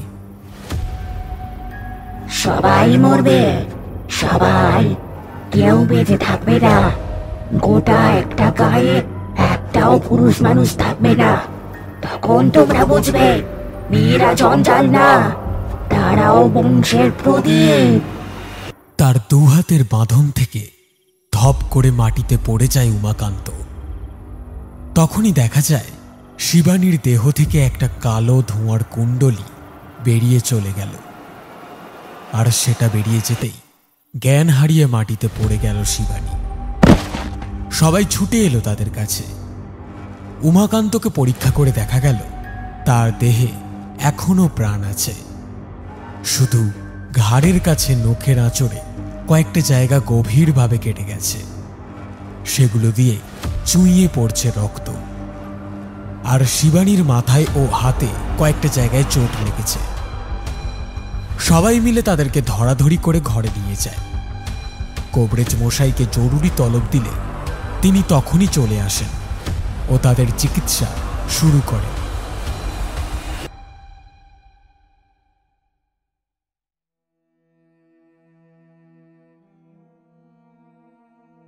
ভোরের দিকে দুজনেরই জ্ঞান ফিরে আসে। শিবানীকে প্রশ্ন করে জানা যায় যে রাত্রিরে তার একবার কলঘরে যাওয়ার প্রয়োজন পড়ে গেছিল। লজ্জায় স্বামীকে সে রাখতে পারেনি, তাই একা একাই বেরিয়েছিল। ঘর থেকে বেরিয়ে কিছু দূর যাওয়ার পর হঠাৎই তার মাথাটা কেমন যেন ঘুরে যায়। তারপর তার আর কিছু মনে নেই। বৈঠকখানায় বিধ্বস্ত হয়ে বসেছিলেন জমিদার মশাই। কাল রাতের ঘটনাটা এখনো বিশ্বাস করে উঠতে পারছেন না। কয়েকদিন আগের রাতের দুঃস্বপ্নের কথাটাও বারবার মনে পড়ছে। মঞ্জরি যখন মারা গেল তখন তিনি ভেবেছিলেন আপদ গেছে। তার শেষ সময়ের কথাগুলো শুনে কিছুটা বিচলিত হয়ে পড়লেও বিশ্বাস করেননি। আর এখন যখন সেই কথাগুলোই সত্যি হতে চলেছে তখন তিনি বুঝে উঠতে পারছেন না যে এখন তাঁর কি করা উচিত। কর্তামশাই, হঠাৎ নায়েব মশাইয়ের ডাকে চমক ভাঙে তার। কি ব্যাপার নায়েব মশাই, আবার কি কিছু অঘটন ঘটল? না না কর্তামশাই, মুখুজ্জে মশাই আর গ্রামের আরো কয়েকজন আপনার সঙ্গে দেখা করতে এসেছেন। তাঁদের কি পাঠিয়ে দেব? হ্যাঁ, পাঠিয়ে দিন। আর কাউকে বলুন তামাক দিয়ে যেতে। চলে যান নায়েব মশাই। আর তার কিছুক্ষণ পরে ঘরে এসে ঢোকেন গ্রামের কিছু গণ্যমান্য ভদ্রলোক। উমাকান্তও তাদের সঙ্গে আসে। সবাই বসলে জমিদার মশাই জিজ্ঞাসা করেন, কি ব্যাপার মুখুজ্জে মশাই, আপনি হঠাৎ সবাইকে সঙ্গে নিয়ে আমার কাছে? কিছু কি প্রয়োজন আছে? কাল রাতে এ বাড়িতে যা ঘটেছে আমি সব শুনেছি জমিদার মশাই। আপনার মৃত বৌমা মঞ্জরি মুক্তি পায়নি, সে প্রেতাত্মা হয়ে ফিরে এসেছে। আর তার মানে এতদিনের এত সব ঘটনার পিছনেও তারই হাত আছে। আপনি বা আপনার ছেলে উমাকান্ত, আপনারা কিছু জানেন সে কেন এমনটা করছে? জানলে দয়া করে আমাদের বলুন জমিদার বাবু। তাকে আটকানোর জন্য সে সব কথাটা জানা ভীষণ জরুরি। কাল রাতে ওই পেতনি বলেছিল যে সে নাকি শেষ সময় বলে গিয়েছিল সে আবার ফিরে আসবে। আমি তো এসবের কিছুই শুনিনি বাবা মশাই। মঞ্জুরির শেষ সময় আমি তার কাছে ছিলামও না, ছিলেন তো একমাত্র আপনি আর মা। আপনি দয়া করে বলুন বাবা মশাই, কি এমন বলে গিয়েছিল সে? বারবার সবাই অনুরোধ করতে শুরু করলে আর চুপ করে থাকতে পারেন না জমিদার মশাই। ধীরে ধীরে বলতে শুরু করেন সেই অভিশপ্ত দিনের কথা। সন্তান শোকে পাগল হয়ে মঞ্জুরি যখন লজ্জা শরম বিসর্জন দিয়ে বাইরে বেরিয়ে এসেছিল, তাই দেখে উমাকান্ত নিজের রাগ সামলাতে না পেরে তাকে লাথি মেরে বসে। আর দুর্বল শরীরে সেই আঘাত সহ্য করতে না পেরে মারা যায় মঞ্জুরি। মৃত্যুর আগে সে যা যা বলে গিয়েছিল সেসব কথাও খুলে বলেন জমিদার বাবু। সব শুনে মাথা নিচু করে বসে থাকেন সবাই। কারোর মুখে আর কোনো উত্তর দেওয়ার ক্ষমতা থাকে না। উমাকান্তর বৌভাত উপলক্ষে বাড়িতে অনেক আত্মীয় স্বজন এসেছিলেন। তারই মধ্যে উমাকান্তর পিস্তুত দাদার স্ত্রীর ছিল বছর খানেকের একটি বাচ্চা। ওই দিন সকালে অন্য সব দিনের মতোই তাকে দুধ খাওয়াতে বসেছিল তার মা। হঠাৎ কোথা থেকে যে কি হয়ে গেল, বাচ্চাটা ভয়ানক কাশতে কাশতে ছটপট করতে লাগলো। গলায় দুধ আটকে গেছে ভেবে তার মা তাকে কাঁধে ফেলে পিঠে চাপড় দিতে লাগলো। কিন্তু তবুও বাচ্চাটার ছটপটানি আর কাশি থামছে না দেখে সে ভয় পেয়ে গেল। এদিকে কাশতে কাশতে তখন বাচ্চাটার চোখ মুখ নীল হয়ে গেছে। তার মা আর থাকতে না পেরে বাইরে গিয়ে চিৎকার করে সবাইকে ডাকতে লাগলো। কিছুক্ষণের মধ্যেই তার চিৎকার শুনে কয়েকজন ছুটে এলে সে সবাইকে সব কথা বলল। তার কথা শুনে সবাই বুঝতে পারল মঞ্জুরির প্রেতাত্মা আবার ছোবল বসাবে। কিন্তু বউটিকে কেউ কিছু না বলে দৌড়ে ঘরে গিয়ে সবাই দেখল সেই একই ঘটনা ঘটে গেছে আবার। বাচ্চাটির নিথর দেহ পড়ে আছে মেঝের ওপর। একই রকম ভাবে তারও বুক থেকে পেট অবধি লম্বা লম্বা কাটা দাগ। ছিঁড়ে নেওয়া হয়েছে হৃৎপিণ্ডটা, রক্তে ভেসে যাচ্ছে গোটা ঘর। বাচ্চাটার মা এই গ্রামের অভিশাপের কথা কিছুই জানত না, তাই হঠাৎ করে এরকম সাংঘাতিক ঘটনা ঘটে যেতে সে চিৎকার করে কাঁদতে কাঁদতে অজ্ঞান হয়ে পড়ে যায়। জমিদার বাড়ির ভিতরেই এই ঘটনা ঘটার ফলে জমিদার বাবু বুঝলেন তাঁরা কেউই আর নিরাপদ নন। মঞ্জুরির প্রেতাত্মাকে এখনই আটকাতে না পারলে সে যে কোনো দিন তাঁদের সবাইকে মেরে ফেলবে। তিনি বারবার গ্রামের অন্যান্য ব্যক্তিদের জিজ্ঞাসা করতে লাগলেন এর থেকে পরিত্রাণ পাওয়ার কোনো উপায় আছে কিনা, কিন্তু কেউই সেরকম কোনো উপায়ের সন্ধান দিতে পারল না। ভয়ে কাঁটা হয়ে একটা একটা করে দিন পার করতে লাগলেন তারা। উমাকান্তর বৌভাতের দিনের পর থেকে মঞ্জুরির প্রেতাত্মা যেন আরো ভয়ানক রূপ ধারণ করল। এতদিন তাঁর শিকার ছিল শুধু গ্রামের ছোট ছোট বাচ্চারা। তাই একদিন গ্রামের হরনাথ মারুজ্জে যখন শিষ্য বাড়ি থেকে ফিরছিলেন, ফিরতে ফিরতে সন্ধে হয়ে গেলেও তিনি বিশেষ চিন্তা করেননি। তিনি গিয়েছিলেন পাশের গ্রাম সোনাডাঙ্গায়। প্রতাপপুর ও সোনাডাঙ্গা এই দুই গ্রামের ভিতর আছে এক গভীর জঙ্গল। জোর পায়ে হাঁটলে ঘন্টা খানিকের মধ্যে পার হয়ে যাওয়া যায় সেই জঙ্গল। হরনাথ মারুজ্জে জঙ্গলে ঢুকেছিলেন দুপুর নাগাদ। আশা ছিল সন্ধ্যের আগেই তিনি ঢুকে পড়বেন প্রতাপপুরে।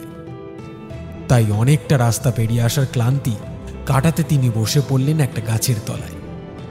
ভাবলেন কিছুক্ষণ বিশ্রাম নিয়ে আবার হাঁটা শুরু করবেন। কিন্তু ঠান্ডা হাওয়ায় কখন যে ঘুম এসে গেছে তা তিনি বুঝতেই পারেননি। যখন তার ঘুম ভাঙল তখন সূর্য ডুবে গেছে। মনে মনে প্রমাদ গুনলেন মারুজ্জে মশাই। ইষ্টদেবের নাম স্মরণ করে তিনি জোর পায়ে হাঁটা শুরু করলেন। জঙ্গলের মাঝ বরাবর যখন তিনি পৌঁছলেন তখন অন্ধকার বেশ ঘন হয়ে এসেছে। মারুজ্জে মশাইয়ের কাছে একটা লণ্ঠন ছিল। অন্ধকারে অনেক কষ্টে সেটা জেলে তার টিমটিমে আলোতে কোনো রকমে চলতে লাগলেন তিনি। কিছু দূর গিয়ে হঠাৎ তার চোখে পড়ল তার আগে আগে যাচ্ছেন একজন মহিলা। কিছুটা অবাক হলেন মারুজ্জে মশাই। কই এতক্ষণ তো এই মহিলা তাঁর চোখে পড়েনি। তবে ইনি এলেন কোথা থেকে? দেখে তো কোনো বাড়ির বউ বলে মনে হচ্ছে। বাড়ির বউ এত রাতে, তাও আবার জঙ্গলে? শুনছেন? কে আপনি? এত রাতে কোথায় যাচ্ছেন? তাঁর ডাক কানে যেতেই আস্তে আস্তে ঘুরে দাঁড়ালেন সেই মহিলা। তার মুখটা ঘোমটা দিয়ে ঢাকা, মাথায় এক বোঝা কাঠ। কিরকম অদ্ভুত একটা ঝিম ধরা গলায় সেই মহিলা বলে উঠলেন, পেন নাম হই বামুন ঠাকুর। আমি একজন কাঠকুরুনি, প্রতাপপুরেই থাকি। আজ বড্ড দেরি হয়ে গেল বাড়ি যেতে। কাঠকুরুনি? তুমি প্রতাপপুরে থাকো? অবাক হলেন বাণুজ্য মশাই। তিনি তো গ্রামের প্রায় সবাইকে চেনেন, কই একে তো দেখেননি কখনো। তিনি আবার জিজ্ঞাসা করলেন, আচ্ছা, তাহলে তুমি প্রতাপপুর যাবে, তাই তো? তাহলে ওদিক দিয়ে কেন যাচ্ছ? ওদিকে তো যাওয়ার কোনো রাস্তা নেই। আছে গো বামুন ঠাকুর, আছে। আমরা যারা রোজ জঙ্গলে যাওয়া আসা করি তারাই এই রাস্তাটার খবর জানি। এই রাস্তা দিয়ে অনেক তাড়াতাড়ি আমাদের গ্রামে পৌঁছে যাওয়া যায়। বিশ্বাস হচ্ছে না বুঝি? আচ্ছা, এইসো দেখি আমার পিছন পিছন। পৌঁছানো যায় কিনা নিজেই দেখতে পাবে। কথাগুলো বলে মেয়েটি পিছন ফিরে আবার গভীর জঙ্গলের দিকে হাঁটা শুরু করল। কেমন যেন একটা খটকা লাগলো বাণুজ্য মশাইয়ের। এই বন পেরিয়ে তো তিনি অনেকবার গেছে, কিন্তু এরকম কোনো রাস্তার কথা তো তিনি কোনোদিন শোনেননি। কিন্তু মেয়েটির গলার স্বরে এমন কিছু একটা ছিল যে তিনি তাকে বারণও করতে পারলেন না। মন্ত্রমুগ্ধের মতো বাণুজ্য মশাই রওনা দিলেন অচেনা মেয়েটির পিছন পিছন। কতক্ষণ যে এভাবে হেঁটেছেন খেয়াল নেই বাণুজ্য মশাই। হঠাৎ পায়ের সঙ্গে কিছু একটা ঠোক্কর লাগায় সম্বিত ফিরে পেল তার। হুঁশ ফিরতেই তাকিয়ে দেখলেন ঘুটঘুটে অন্ধকার হয়ে আছে চারপাশটা। এ তো মনে হচ্ছে মাঝরাত্রি হয়ে গেছে। এতক্ষণ হাঁটলুম, তবুও গ্রামে পৌঁছালুম না। ওই মেয়েটা যে বলল এই রাস্তা দিয়ে গেলে তাড়াতাড়ি পৌঁছানো যাবে, তাহলে কি? মনে মনে ভাবতে লাগলেন বাণুজ্য মশাই। হঠাৎ লণ্ঠনের আলোয় পায়ের দিকে চোখ পড়তেই চমকে উঠলেন তিনি। যে জিনিসটার সাথে তিনি ঠক্কর খেয়েছিলেন সেটা একটা মরার মাথার খুলি। আবছা আলোয় মনে হলো খুলিটা যেন তাঁর দিকে তাকিয়ে তাকিয়ে নিঃশব্দে হেসে চলেছে। ভয়ে দুপা পিছিয়ে গেলেন তিনি। আশেপাশে তাকিয়ে দেখলেন আরো অনেক মরার খুলি, হাড়গোড় এদিকে ওদিকে ছড়িয়ে ছিটিয়ে পড়ে রয়েছে। আরো পড়ে রয়েছে পোড়া কাঠের টুকরো, ভাঙা মাটির হাঁড়ি। চকিতে তাঁর মনে পড়ে গেল এই জঙ্গলের মধ্যে অবস্থিত শ্মশানটার কথা, যেখানে প্রতাপপুর ও সোনাডাঙ্গা গ্রামের অপঘাতে মৃত মানুষদের সৎকার করা হয়।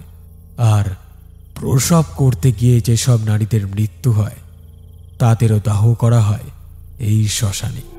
বাণুজ্য মশাইয়ের আরও মনে পড়ল জমিদার বাড়ির পুত্রবধূ মঞ্জরির যখন অস্বাভাবিকভাবে মৃত্যু হল, তখন তাকেও রাতের অন্ধকারে এই শ্মশানেই দাহ করা হয়েছিল।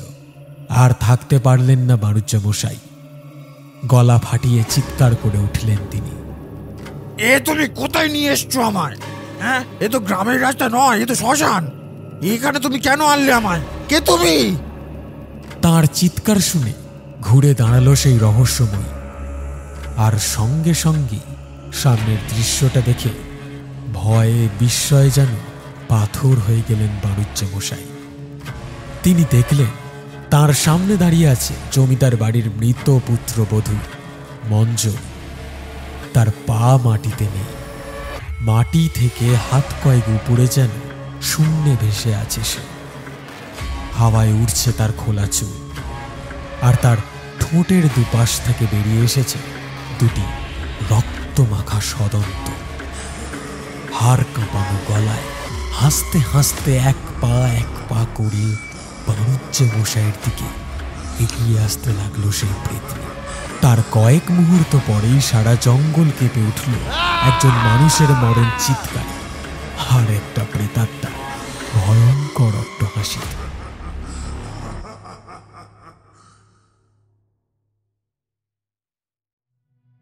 পরের দিন সকালে গ্রামের মাঝে যে বটগাছটা আছে তার নিচে পাওয়া গেল বাঁড়ুজ্জে মশাইয়ের আধ খাওয়া মৃতদেহটা। তাঁরও বুকের বাঁদিকে একটা কাটা দাগ। কে যেন প্রবল আক্রোশে ছিঁড়ে নিয়েছে হৃৎপিণ্ডটা, খুবলে নিয়েছে চোখ দুটো। সারা গ্রামের লোক ভেঙে পড়ল বটতলায়। কারোর মুখে কোনো কথা নেই। সবাই যেন বুঝতে পারল এটাই হয়তো তাদের নিয়তি, এভাবেই তাদেরকেও মরতে হবে। এরপর থেকে প্রায় প্রতিদিনই গ্রামের এখানে ওখানে পাওয়া যেতে লাগলো বাসিন্দাদের মৃতদেহ। প্রত্যেকেরই হৃৎপিণ্ড টেনে ছিঁড়ে নিত ওই প্রেতনি। গ্রামের লোকজন ভয়ে আতঙ্কে পাগলের মতো হয়ে গেল। বাঁচার জন্য অনেকে গ্রাম থেকে পালাতেও শুরু করলো। এবার কি হবে বাবা মশাই? আমরা বাঁচবো কি করে? যা দেখা যাচ্ছে তাতে তো মঞ্জুরির অতৃপ্ত আত্মা গোটা গ্রামকে ধ্বংস করে ফেলবে। কোনোভাবেই তো এবার ওকে আটকানো যাবে না। এবার তাহলে কি হবে বাবা মশাই? মাথা নামিয়ে বসে আছেন জমিদার মশাই। তাকে ঘিরে গ্রামের কয়েকজন একইভাবে বসে আছেন। কোনো উপায় তাঁদেরও মাথায় আসছে না। কিভাবে যে এই ভয়ানক আত্মাকে আটকানো যায় তা কেউই বলতে পারছে না। তবে নায়েব মশাই যেন কিছু একটা চিন্তা করছেন। তিনি হঠাৎ বলে উঠলেন, আচ্ছা, আপনাদের মনে আছে কয়েক বছর আগে ঠিক এই সময়ই গ্রামের শেষ প্রান্তের শ্মশানে যে শ্মশানকালীর মন্দির আছে সেখানে একজন সাধু বাবা এসেছিলেন। এই সময় তো আশেপাশে 10টা গ্রাম জুড়ে বসন্ত রোগ প্রায় মহামারীর আকার ধারণ করেছিল। প্রতাপপুরের বাসিন্দারা সেই সাধু বাবার কাছে গিয়ে কান্নাকাটি করায় তিনি এসে আমাদের গ্রাম বন্ধন করে দিয়েছিলেন। তারপর আমাদের গ্রামের কোনো মানুষ আর বসন্ত হয়ে মারা যায়নি। কয়েকদিন পর তিনি আবার কোথায় যেন চলে গিয়েছিলেন।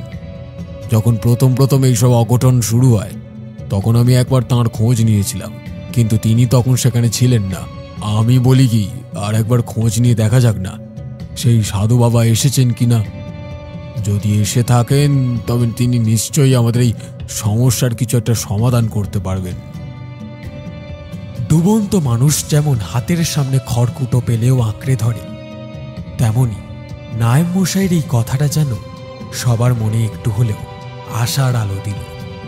এই প্রস্তাবে সবাই এক বাক্যে সায় দিলেন। জমিদার বাবু তখনই নায়েব মশাইকে আদেশ দিলেন দুজন লেঠেলকে সঙ্গে নিয়ে শ্মশানকালীর মন্দিরের দিকে রওনা দিতে। যদি সেই সাধু বাবাকে পাওয়া যায় তবে তাকে যেন তারা সঙ্গে করে সসম্মানে জমিদার বাড়িতে নিয়ে আসেন। কিছু সময় পরেই বেরিয়ে পড়লেন নায়েব মশাই। অধীর আগ্রহে অপেক্ষা করতে শুরু করলেন জমিদার মশাই, উমাকান্ত ও সেখানে উপস্থিত বাকি লোকজন। সূর্য যখন প্রায় ডুবু তখন নায়েব মশাই ফিরে এলেন। হ্যাঁ, সাধু বাবার দেখা তারা পেয়েছেন। তিনি প্রতি বছরই এই সময় কয়েকটা দিন এই অঞ্চলে এসে কাটিয়ে যান।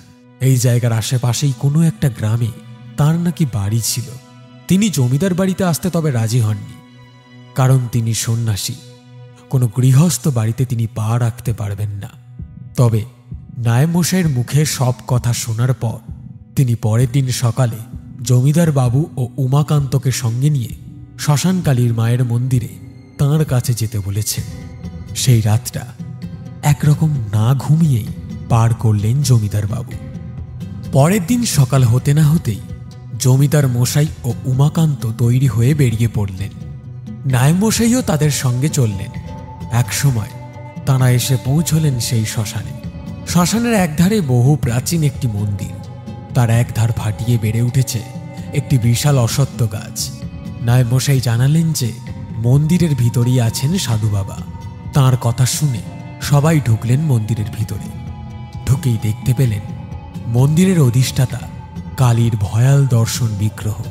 বিগ্রহের হাতে রয়েছে একটি আসল নরমুণ্ড, আর মা কালীর পায়ের নিচে চোখ বন্ধ করে বসে আছেন একজন সাধু।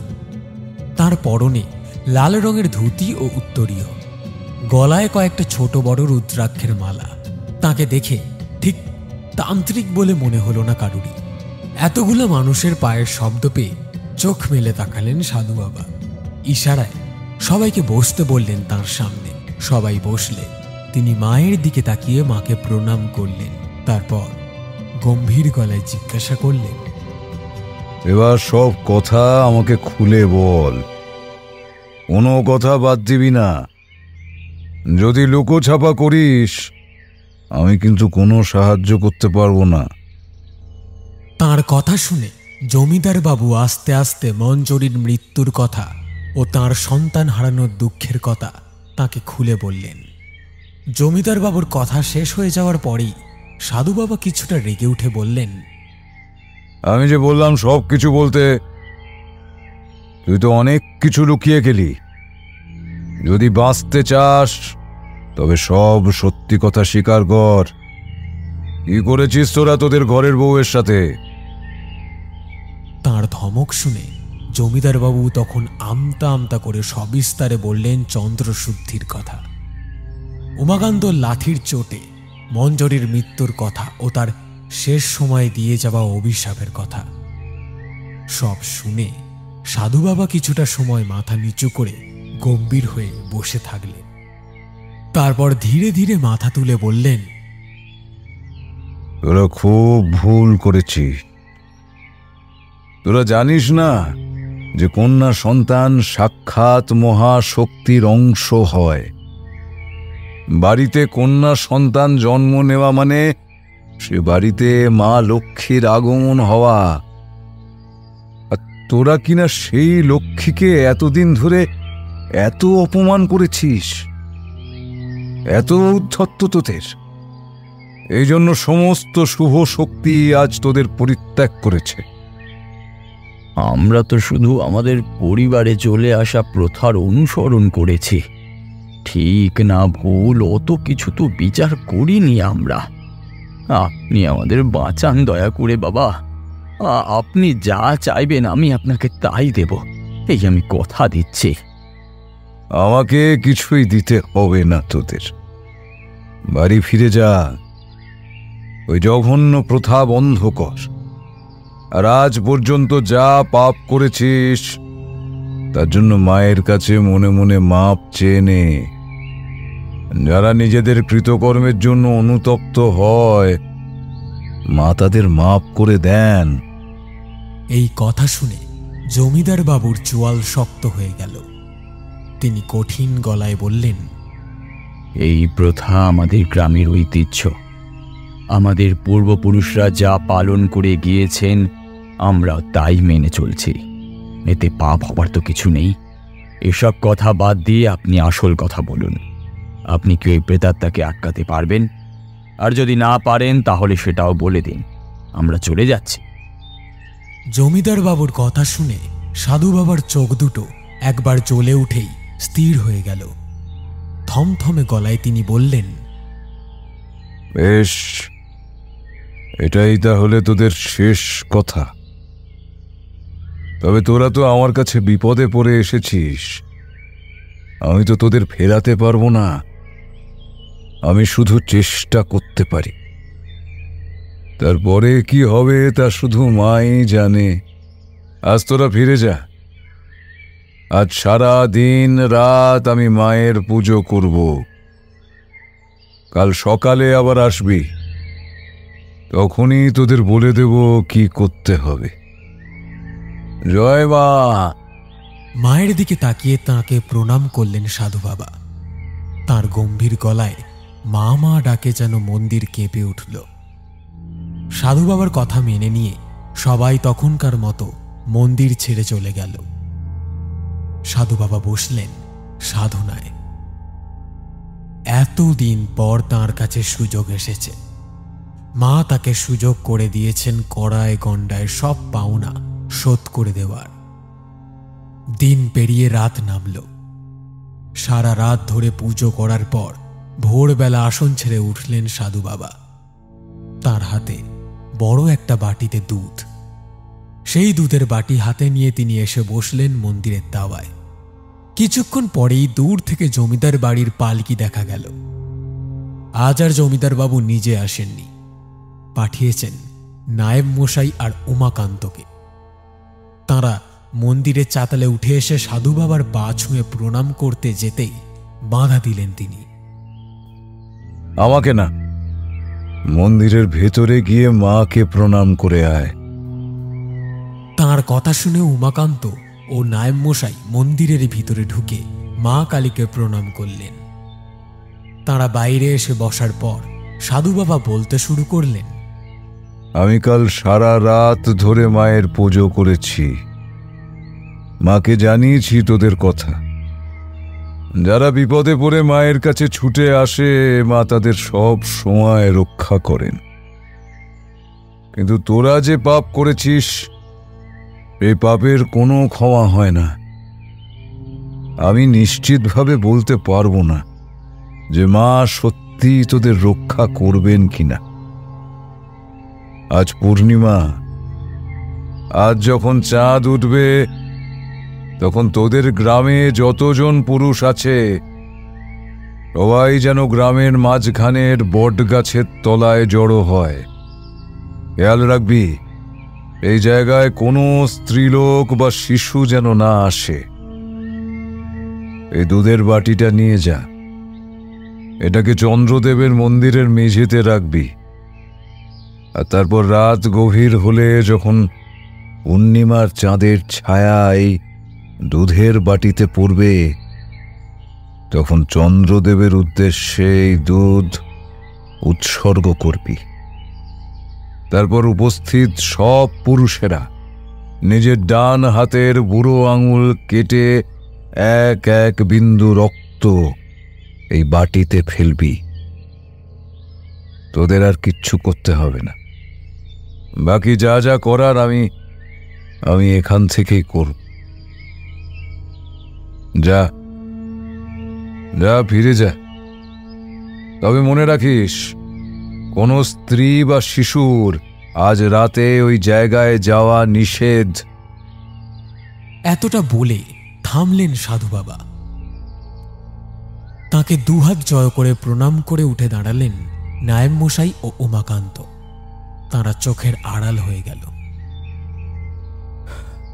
আজ রাতেই শেষ হবে এই অভিশাপ।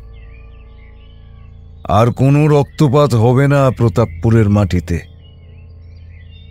আর কাউকে মরতে হবে না।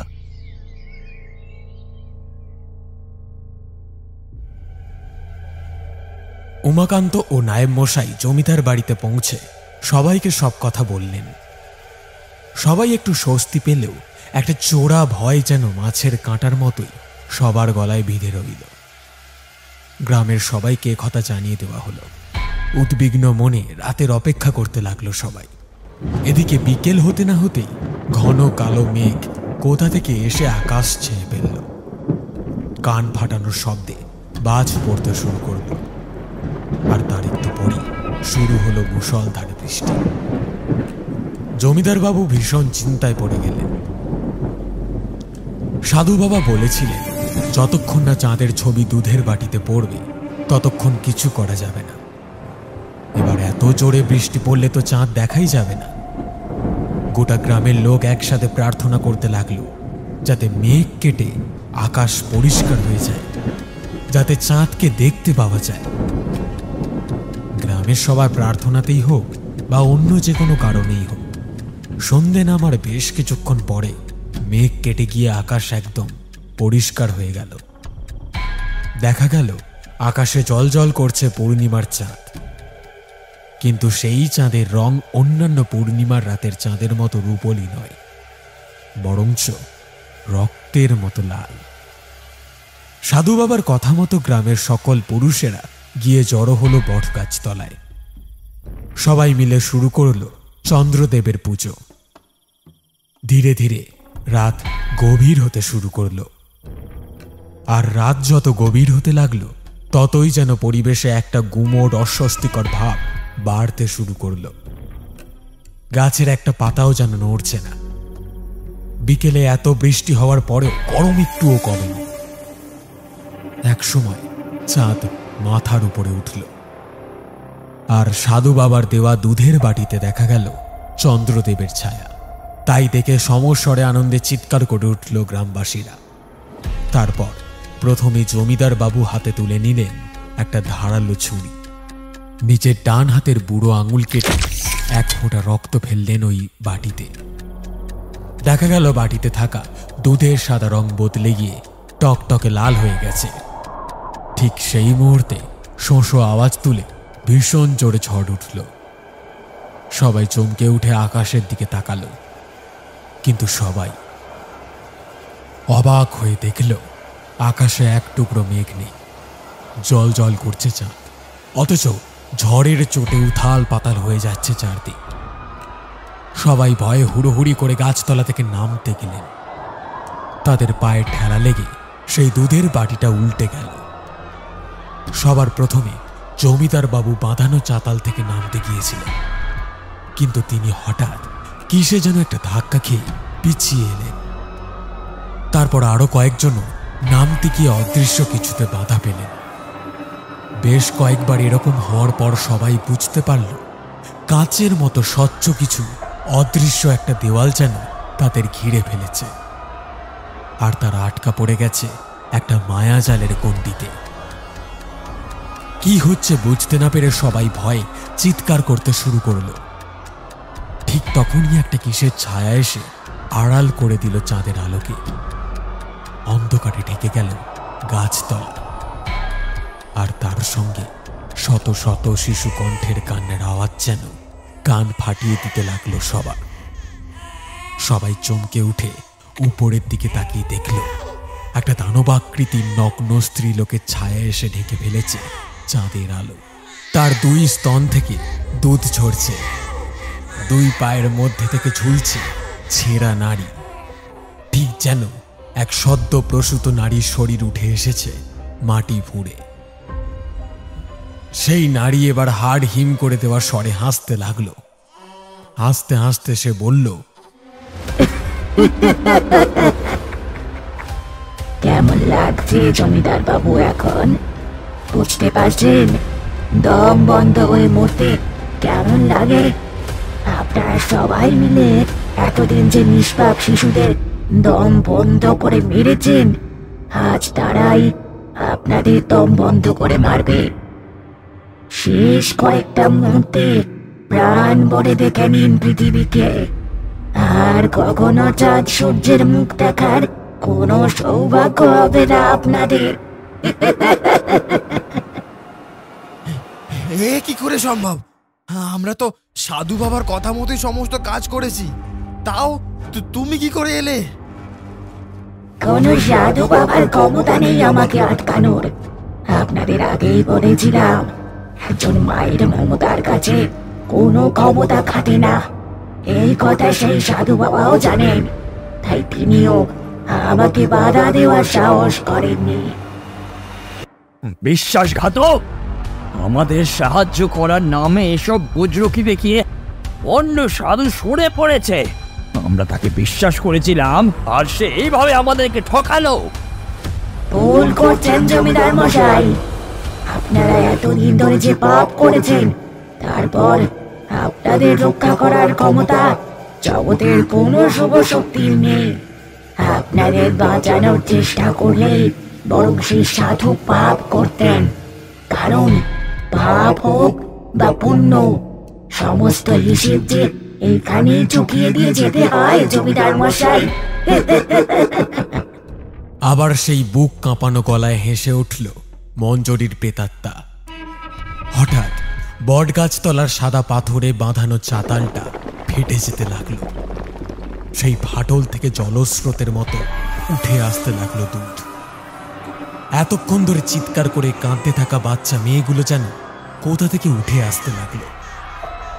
রক্তে ভেজা হৃৎপিণ্ড উপড়ে নেওয়া বাচ্চা মেয়েগুলো রক্ত জল করে দেওয়া হাসি হাসতে হাসতে টেনে ধরতে লাগলো সবার পা। টাল সামলাতে না পেরে উপুর হয়ে উল্টে পড়ে যেতে লাগলো একে একে সবাই।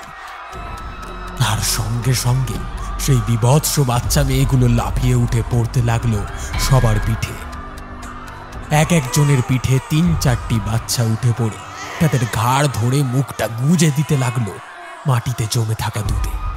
ওইটুকু ছোট্ট ছোট্ট শরীরগুলোর তখন যেন ভর করেছে হাজার হাতির বল। কোনোভাবেই তাদের হাত ছাড়াতে পারছে না কেউ। মরণ যন্ত্রণায় পাগলের মতো ছটপট করতে লাগলো মানুষগুলো। মাটি থেকে উঠে আসা দুধের স্তর আরো বাড়তে বাড়তে একসময় পড়ে থাকা মানুষগুলোকে ছাপিয়ে উঠে গেল আরো উপরে। এবার ওই ভয়াবহ প্রেতাত্মাগুলো চেপে ধরল মানুষগুলোর হাত পা। অসহায়ভাবে এক ফোঁটা বাতাসের জন্য ছটফট করতে করতে গোঙাতে থাকলো তারা। অবিকল যেন এতগুলো মানুষের একসাথে চন্দ্রশুদ্ধি শুরু হয়ে গেছে সেখানে। কয়েক মুহূর্ত পরে সব কিছু শেষ হয়ে গেল।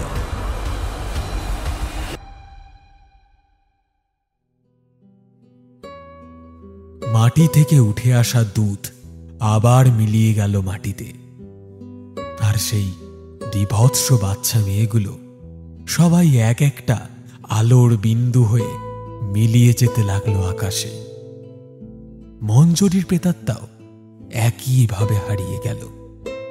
তাদের সবার প্রতিশোধ পূর্ণ হয়েছে যে। সূর্যের প্রথম আলো মাটি স্পর্শ করার সঙ্গে সঙ্গে আবার শোনা গেল আর একটা কান্না। সদ্য জন্ম নেওয়া এক কন্যা সন্তানের কান্না। বহু বছর পরে এই প্রথমবার প্রতাপপুরের কোনো কন্যা সন্তানের মা নির্ভয়ে তার নারী ছেঁড়া ধনকে কোলে নিল। এই গ্রামে আর কেউ বেঁচে নেই চন্দ্রশুদ্ধি করে তাদের সন্তানকে কেড়ে নেওয়ার জন্য। তাদের অজান্তেই যে শেষ হয়ে গেছে সকল পাপ, বন্ধ হয়ে গেছে চন্দ্রশুদ্ধি। সকল অভিশাপ থেকে মুক্ত হয়েছে প্রতাপপুর।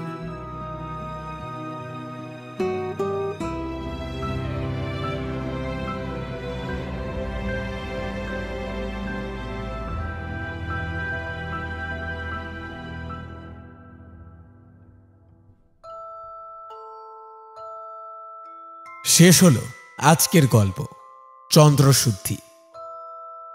গল্প রচনায় সঞ্চারী ভট্টাচার্য মিত্র, গল্প পাঠে নায়েব মশাই এবং মুখুজ্জে মশাই আমি সায়ন, নীলকণ্ঠ রায় বাল্মীকি, রাধা এবং অতসী শ্রাবস্তী, জমিদার গিন্নি মৌমিতা, মানুদা ব্রতী, মঞ্জরি পিয়ালি, উমাকান্ত এবং বাড়ুজ্জে মশাই রাহুল, শিবানী অঙ্কিতা, সাধু বাবা সৌরিন। পর্ব পরিচালনা এবং গল্পের সূত্রধার আমি সায়ন। সমগ্র গল্পের আবহ সঙ্গীত এবং স্পেশাল এফেক্টসে সূর্য, পোস্টার ডিজাইনে মুরালি।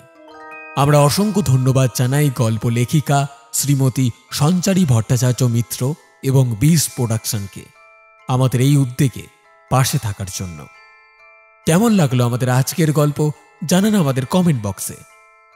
গল্পটি ভালো লেগে থাকলে লাইক এবং শেয়ার করে দেবেন।